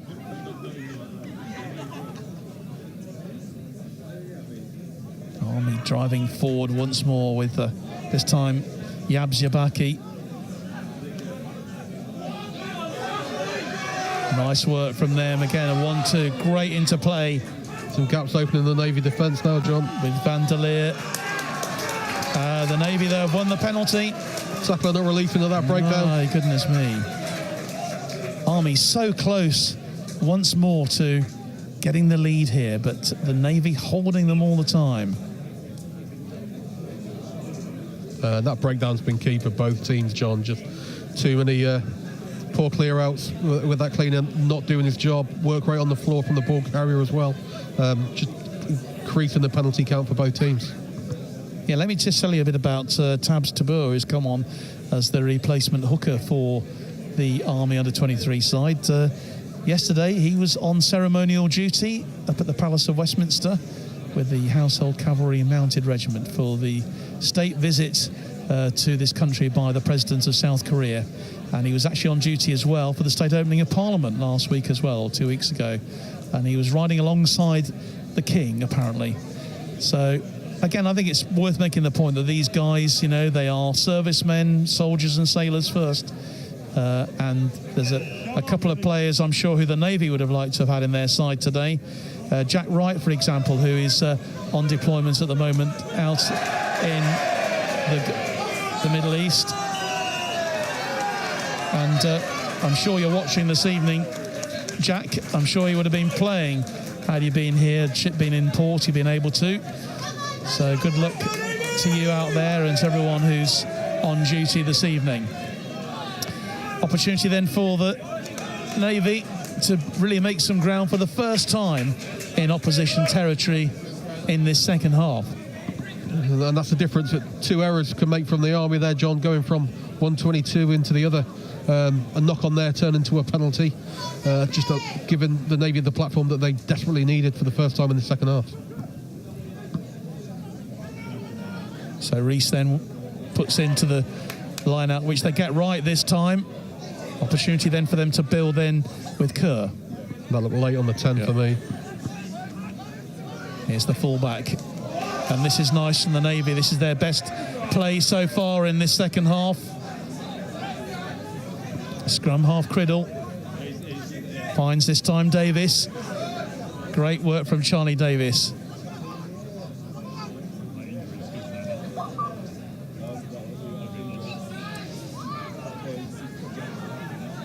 The Army with a player down as well now, John. Yeah, it's their big number 8, isn't it? It's Tocker who's down at the moment receiving treatment. That looked like a cheap shot coming in as well there from the number 18. Yeah. Referee's indicated for a free ball for the Navy. And they've still got it. Onto the 22. Work from Callard. I think the penalty's certainly a kickable position as well, John, if the Navy choose to go for it. Here's Enchcombe, big number 1, the big prop. Takes 2 or 3 to bring him down, but Navy still have this into about the 10th phase of play now. Ball goes wide onto this right-hand side. Opportunity for Goodwin inside the 22, but the Army have stolen it back. Looks like cramp to me. That's affecting Lance Bombardier Tucker Duardua.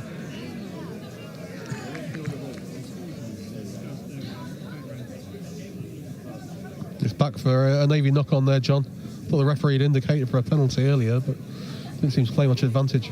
Yeah, we're evenly poised here. 10 minutes, or 10 all. Approaching 57, approaching the hour mark here. Which way is this match going to go?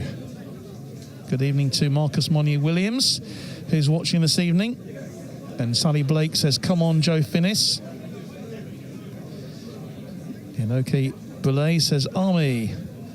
And Isiame Tuasara says, Lakana Army. Wherever you're watching this evening, great to have you alongside us here on our Forces News YouTube channel and on Facebook tonight.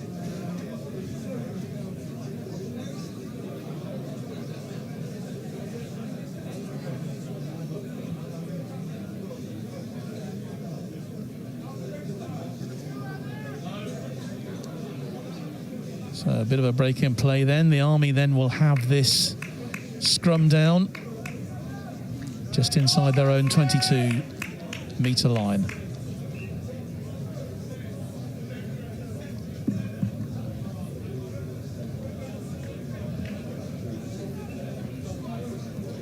First opportunity for Tabs Tabua to make his mark as the hooker in that Army front row since he came on.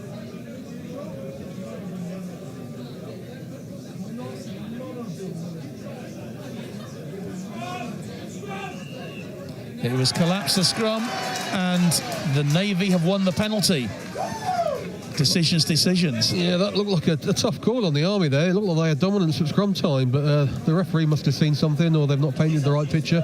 But yeah, difficult call. It's not an easy kick. Be interested to see what they choose to do. But for me, 3 points just to get the upper hand would be key. They're going for goal. I don't blame them.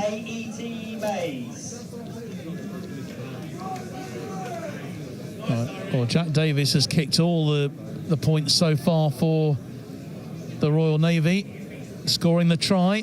Fantastic try right at the end of the first half to put the Navy ahead, and he's got the responsibility to edge them in front once more. Not an easy kick, as you say, JC, but he's looked pretty capable with the boot so far.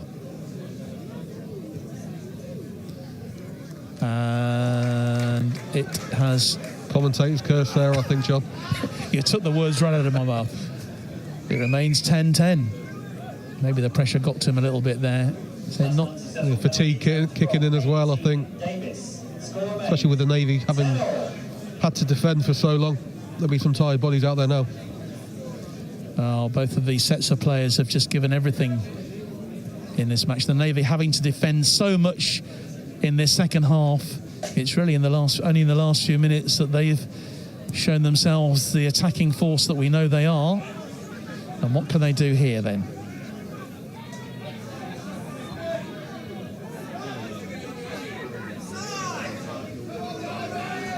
Good charge forward by Charlie Davis.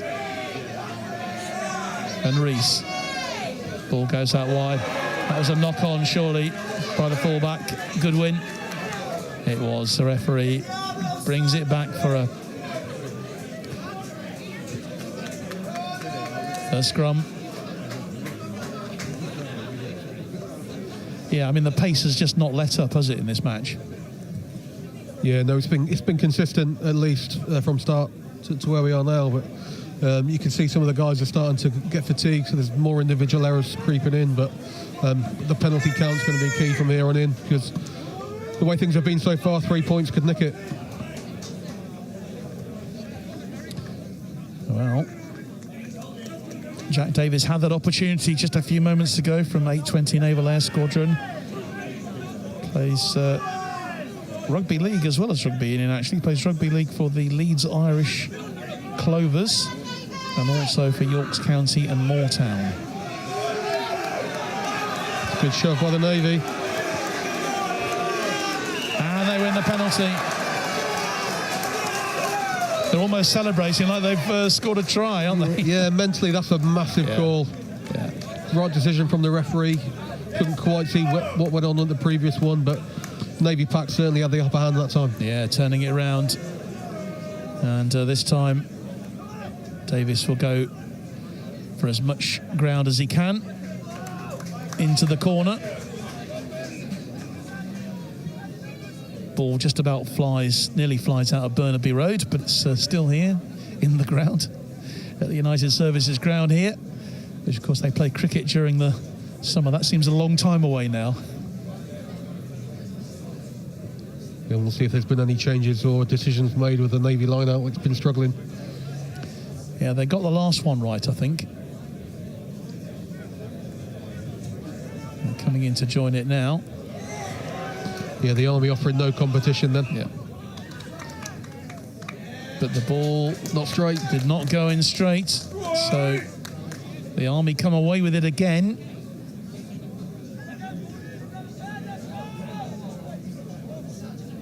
And I suppose, Justin, you know, these are young players, aren't they? And you can expect mistakes when they're playing at this level, some of them for the first time. Yeah, it's always going to happen.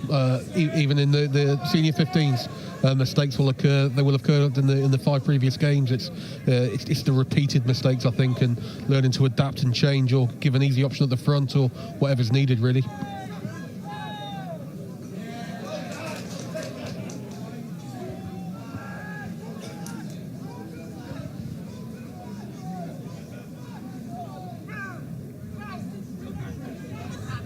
There's a right scrabble going on at the moment. Army eventually clearing their lines. Underneath it is Ben Callard.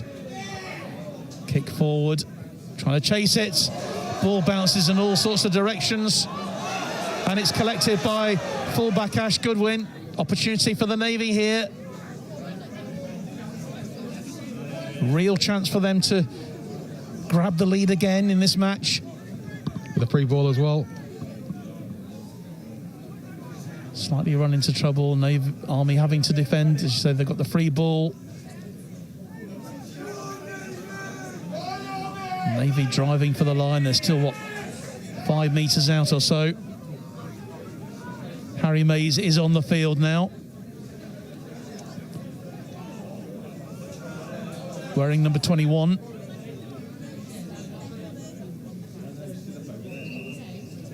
Into phase 7. They've got the penalty. Now, this surely is kickable. Well, it's right in front of the post. Let's hope so. Don't curse them again, John. And quite rightly. Well, they've chosen to go for the scrum. They're after 7 points. Well, this is all credit to the Navy for doing this. Going for the... It's a big call. It's a huge call. About 10 minutes to go, Navy scrum. They've been showing dominance last couple of scrums, to be honest. They must back themselves. Big support coming in for the home team then here at Burnaby Road, as you would expect. And also for the visitors too. Comes out. Oh, stolen by the Army. Great work from... Ref's pulled him back. But it's come back for... He's going to go to his pocket again, I'd imagine. I'm not sure what the infringement was. Well, severe words being had. Well, it looks like he's just got away with a bit of a telling off this time. It's going to be another scrum. The Army held up well last time.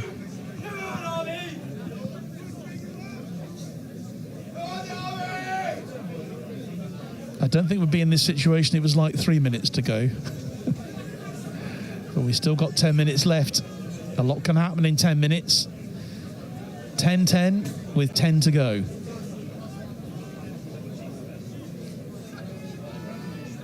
It's the Navy with a great opportunity here to come away with something. They've got another penalty. It looks to me like we're getting into penalty try territory, aren't we?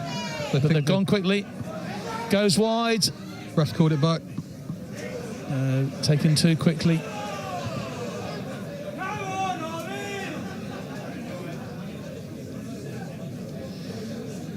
I thought they'd go scrum again. If the Army infringe once more, we are looking at penalty try. Potentially, and the yellow to go along with it as well, I'd imagine. Oh. In fact, I think he's just done it, number 18. Yeah, that's a real blow again with Yabs Yabaki has been sent to the sin bin. And with so little time left, that means the Army will have to play the rest of this game with 14 players. That's their 4th yellow card of the game. With a sub being made as well to probably lose one of the backs, get a prop in there so the scrum will take place, but it's going to leave them short out wide. It's the number 8, Toka, who's going off. Oh no, he's come back on, no. So I thought he was leaving the field as well, but no, he is staying on. I can't imagine they want to do without him. Yeah, it's actually Joe Finnis who is leaving the field. You were right. Back for a forward.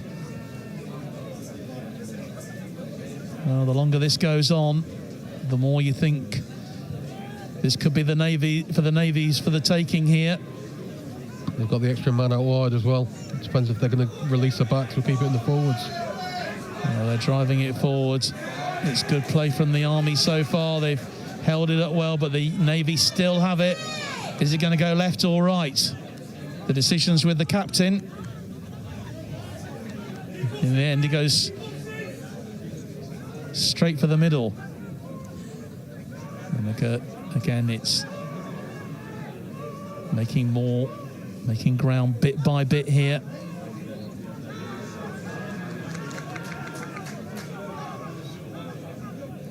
Out wide then. Drive through. Army still holding them up.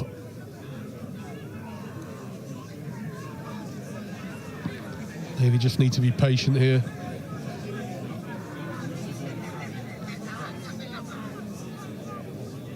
Must be into the 10th phase of play. They're still looking for it.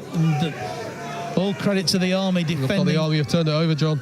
Well, it's brilliant defence from the Army, and they can turn that into attack. And you can't say the Navy haven't had the opportunities here. Penalty to the Navy. Yeah, Army knock on, I think, there.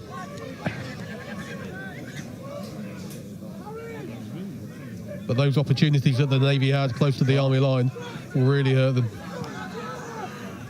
But if the Navy don't finish this one off, they'll only have themselves to blame. They've got another penalty. They had more real discipline by the Army. I thought after 4 yellow cards, they'd have learned the lesson. Well, they're finding it very hard to learn the lesson.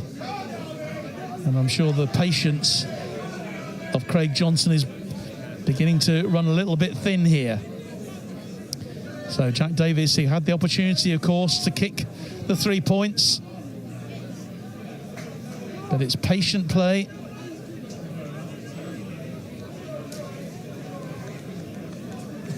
Yeah, turned down a lot of opportunities for 3 points, John. Or even really pushing the boundaries to get into touch. There's some way out to maul this over. Say they could rue this decision. It's a good line out for them this time. Well collected by Hustle.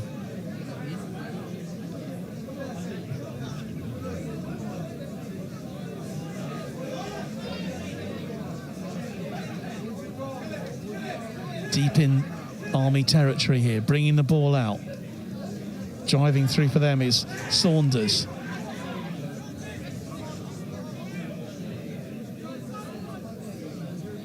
Oh no, but dropped. And George Prentice dropping the ball and knocking it on. So the pressure relieved on the Army. Yeah, it's all self-inflicted again. The Navy making some poor decisions and their execution lacking as well, John. Just giving the Army free rein to hopefully clear their lines. But back to scrum time, and as we've seen, anything could happen from this. But time's running short for someone to take this game. Craig Elliott says, come on the Navy, from number 11 Marine. Freddie Elliott's dad watching from Riyadh in Saudi Arabia. And Andrew Gill, great defence. It's a shame the penalties are going against them, says Andrew Gill. So I think at the moment, Craig, You are probably the furthest away viewer that we've had so far tonight on our live stream here.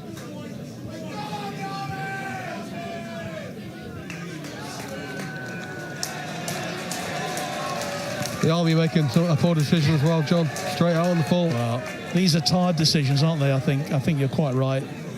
These are tired decisions from young players who have absolutely given everything tonight. But we are locked together at 10 points all in this inter-services match, under-23 contest. The opening game of the season, remember, because of the postponement of that first match last week. Well taken, great take from Watson, the captain for the Navy. And what can they do here? They've been the driving force for the last, 15 minutes or so? Yeah, but still to get any points on the board. Nothing to show for it. Great work again from Harry Johnson. It's like a turnover to me as well. Oh, no, it's a penalty. It's a harsh call. I thought the Jackal was good then.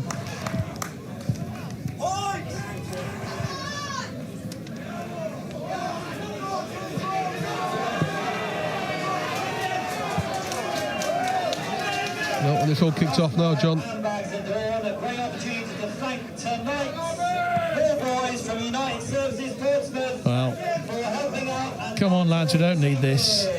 big round of applause. Come on. There's a few hands flying about there. I'll be keen to see what the referee's going to do. Maybe a few handbags as well, JC. Always. The referee and his touch judges just having a bit of careful thought on this one. And I think the AR spotted something.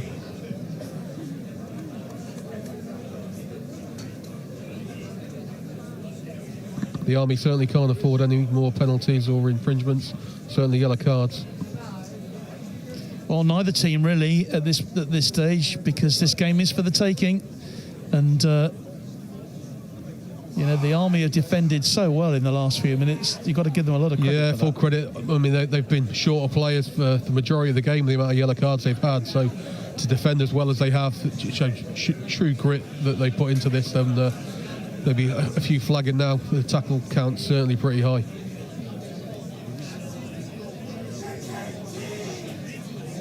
Still deliberations going on with the officials to decide what punishments they're going to meter out. Craig Johnson is now bringing the two captains together. A quiet word, in fact a severe word I think with both of them. And we'll see what comes out of this.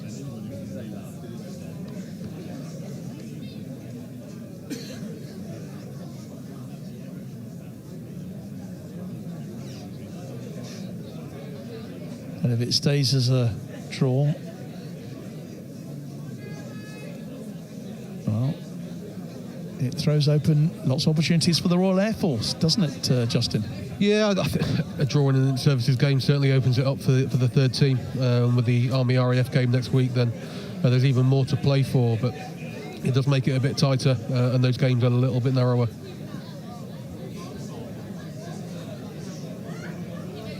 Well, some words now being had. And a yellow card. A red. It's a red card. Got a second yellow for the back row, number 6. Yeah. Oh, it's the number 6, isn't it? Yeah. In fact, it's Dav DeVita who has been shown a red. Another one for the Army. Well, and Trooper Tabs Tabua, who's only just come on the field, really. He's been yellow carded as 16 Navy as well. Yep. Goldsmith has gone off for 4-3 Commando. Kieran Goldsmith. So I'm trying to work out the Navy are down to 14, the Army are down to 13 again. 12 players for the Army. 12. The Navy, 16, Marine Goldsmith. So if we're not careful, it's turning into a rugby league. Well, there's going to be some space to attack now, you'd like to think. But again, it's down to set piece. The Navy have got to win their ball. Well, discipline, letting both sides down in these last few minutes. But for the players who are still on the field, it's 14 against 12 now. Coach's nightmare now is if you're looking at scrum time with personnel players. Well, Toby Horn has gone off for the Navy. And coming on in his place, back onto the field, is Ben Rees. Wait for the scrum to set with no tickets sold. A record crowd for November, 32,500 people. And 7 travelling fans from the Army.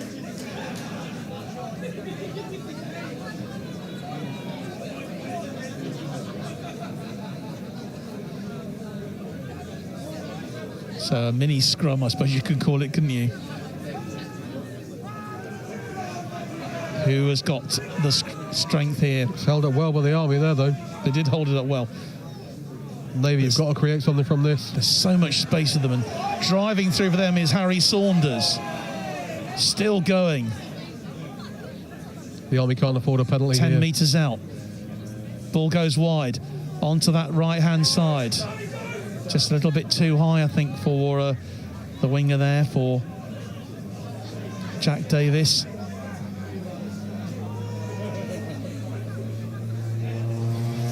Navy still looking for these 5 points.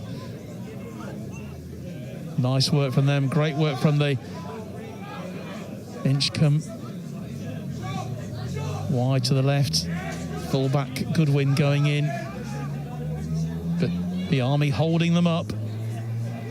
This time it's Hassel.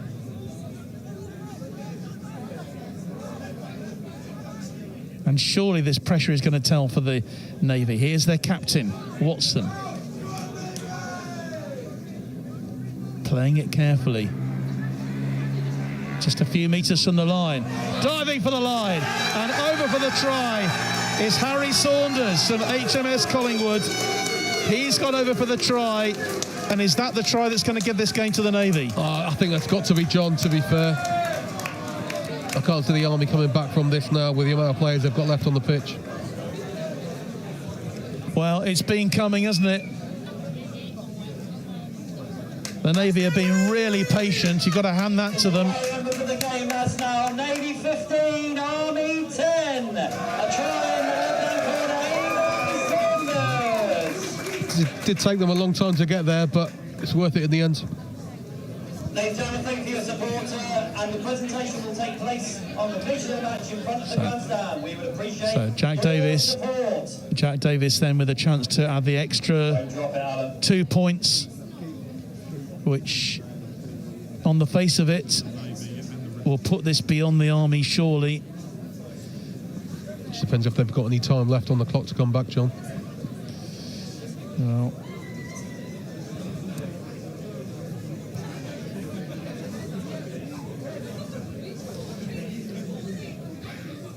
Davis, who missed that penalty that could have given them the 3-point lead, but this could be a 7-pointer, and he's hooked that one short and wide. So 15-10 is the score. What have the Army got left? The 12 players of the Army. They've got to really go for it now, John. One thing the Army will have is plenty of spirit, but there may be lots of space, and here comes the big number 8 again. It's a brilliant run once again from James Hussell, who has been brilliant when he's had the ball. He's been able to run with it. The Navy going for the jugular here, perhaps. Out onto this left-hand side with Callard. They'll chase it. They'll chase and chase. The Army, important pickup for them. Well collected. Army knock-on as well. Savodi, but it is a knock-on. So the Navy have the scrum. The Navy have the scrum. Do the Navy have the match?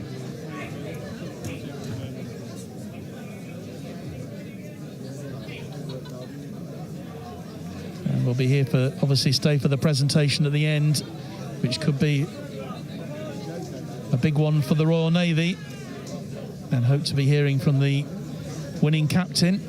which at the moment looks like it's going to be Andy Watson from the Royal Navy.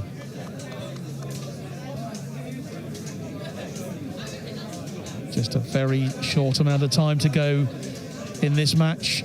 The Navy have the 5-point lead. They lead by 15 points to 10.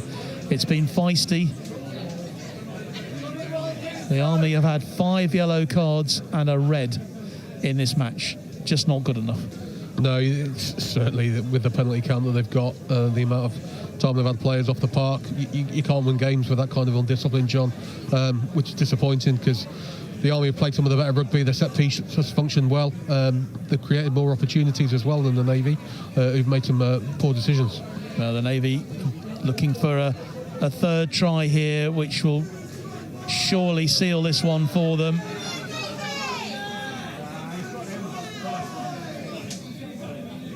So hard for the Army really to even think about attacking. They've got to defend this and then somehow get the ball at the other end of the field. But it's the Navy once more. Going wide on this left-hand side, looking for the corner.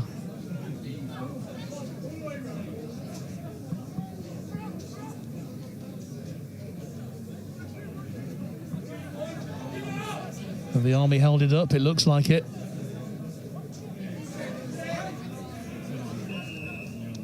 Army get the penalty, so great defence from them.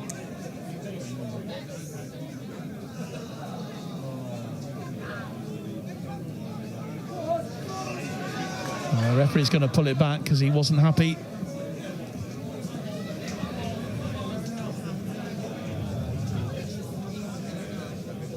Not sure how long's left on the clock, John, but there can't be much time left for the Army to come back into this. No, I think time is certainly not on their side. But while we're still playing,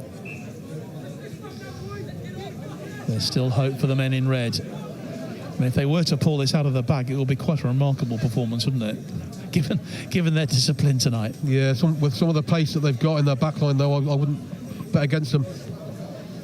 All they need is one break and one opportunity. Will Savodi, the left winger, number 11, has really sort of gone into a full-back role at the moment, but he has got electrifying pace. It's just a question of whether the Army can get the ball to their rapid players in these closing moments. Or can the Navy hold on to this 5-point lead? Well, the Army have it. Important moments for them. It's a run forward now from Diamond, the vice-captain. Navy have turned it over. Yeah, Navy have done so well again. This 2-man advantage they have, 14 against 12, but the Army have the penalty. Hands on the breakdown again, John. Yeah.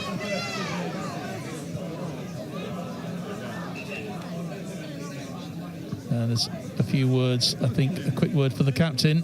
I think it's about time. He's had a lot of chats with the Army. I think it's about there's time. Another yellow card, and this time it's Aaron Duffield. Yeah, Aaron Duffield has been sent to the bin, so he'll play no further part in this game.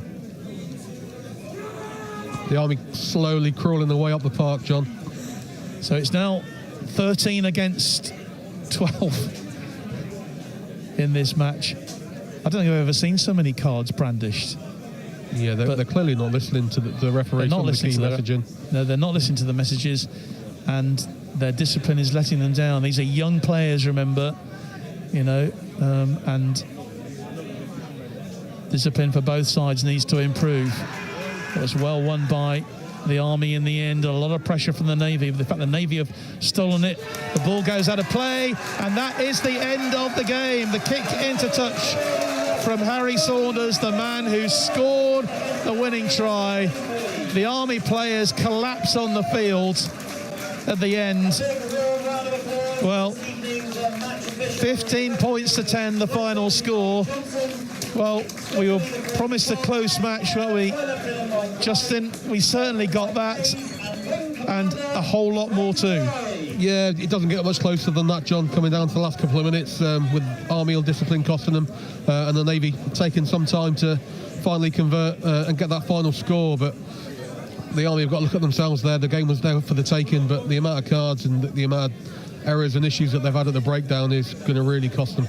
Well, very much self-inflicted wounds, really. I mean, as you say, they scored a really good try right at the beginning of the game, and you thought, just keep playing your game, and you could have a substantial lead here. But let's say they had, I think, 2 yellow cards, down to 13 men. The Navy crawled it back. They had the 2-man advantage, and all credit to the Navy for persisting and making it pay. Ben Priddy congratulating all his players at the moment on the way they've seen this one through. A lot of thinking, though, I'm sure, for Gareth Slade-Jones and his Army team, really. I mean, as you say, you don't have to look any further than the discipline to think, well, they've got to sort that out, haven't they? They really have. Yeah, it's the mentality of the players that they've got to look at. And for me, it's the area of the park that they're committing these penalties as well. I mean, when they're really pushing it in the opposition 22, that there's no real need to give away a penalty there. Just get reorganised again, force an exit, and keep playing like they were playing in the first 10 minutes. Well, they're all friends now, of course. No quarter given tonight, as you would expect from these young players out to impress. Who's impressed you tonight, JC, really, from both teams' point of view? I mean, Dave Pascoe is here, obviously the senior Navy head coach tonight, watching, I'm sure, with interest his young players. But who's impressed you tonight? Yeah, I like the Navy 12 and the Navy number 8, AJ Hustle, look quite good. Just the amount of breaks, that those two look real threats. Front row wise, they look quite good as well, quite solid. In terms of the Army, some of the pace that the Fijian guys have got, certainly in their backline as well, their offload ability, and just the fact that they want to play rugby look really key. So the future's certainly bright for both, and there's good depth. We talked about the numbers before that the Army under-23s have had, with 80-odd guys to look from. So that's a huge pool of players to pull from and test early on. So I'm sure both senior sides will be looking to pull a few guys up into the men's senior 15 once the IS gets going in January. Indeed. Jack Davis has given a mention too, because he scored a fantastic try, didn't he, right at the end of that first half. Crucial time to score right at the end of that half, with a brilliant run and a brilliant try as well. Hoping to get a chat very shortly with the Navy captain, if we can, see if we can break Andy Watson away, just to have a chat with us and give us his thoughts on what's been a pretty eventful game. I think we're going to have the presentations first, though. We'll just see what we can get. In fact, Andy Watson is now just coming away, and hopefully he'll be able to talk to Kath Brazier very shortly. I think they're ready to talk now. Well, congratulations, what a game. It must be nice to captain a team of a winning side and a game like that. Yeah, what a game. I can't really say much else than that. That's probably one of the most physical games I've been involved in. And yeah, to get such a close margin as well and to get the win at the end there was just, it means so much to me, so much to this team, obviously. And important for you as well as defending champions to get a first win this year. Oh yeah, absolutely. Obviously a bit of disappointment last week not being able to get into the Air Force, but we look forward to playing them on the 6th. And we just really happy to get there. I don't really know what to say. We're just mega stoked for that. Thanks for speaking to us. Let's go and join the team you needed. Thanks, Andy, for keeping the general waiting. But James Swift presenting that the trophy, then the winning trophy to the successful Royal Navy, and they will be absolutely delighted coming here. They wanted the win. They annihilated the Army last year, of course, 44 points to 3, and they have done it again, but it was much tighter tonight, wasn't it? Much tighter. Well done, Royal Navy. A big round of applause for the British Army for an excellent game. Well, it has been an excellent game. Join us again next week, of course, for coverage of the next round of this fixture series. Will be in Aldershot when the Army take on the Royal Air Force, the second game in the series. But the Navy now in the box season, they know that, of course, they beat the RAF in 2 weeks' time, then they will retain this Inter-Services Under-23 Championship. Justin Coleman, just a final thought from you maybe on what's been a very entertaining and exciting match. Yeah, big work-ons for both teams, I think, but the Navy certainly have the upper hand with the first victory, and again giving them opportunity to watch the Army against the RAF next week, so they'll know what they'll be up against for their final game to take home the championship. So plenty of time for them to recover, go through the analysis process, ready for the final game of the 23's IS. Well, Justin, it's been an absolute joy having you alongside tonight for commentary on the game. That's where we're going to leave it for this evening here at Burnaby Road in Portsmouth. From all the team here and all our BFBS team, thanks ever so much for watching. Don't forget, we've got the action next week in round 2 of this Inter-Services Under-23 Championship. From all of us, a very good night.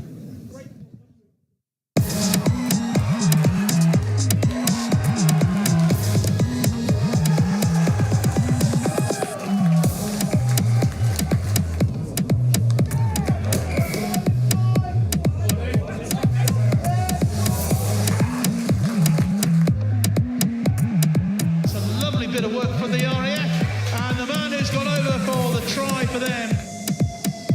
We're over in the corner and we have a try. The Army have taken advantage.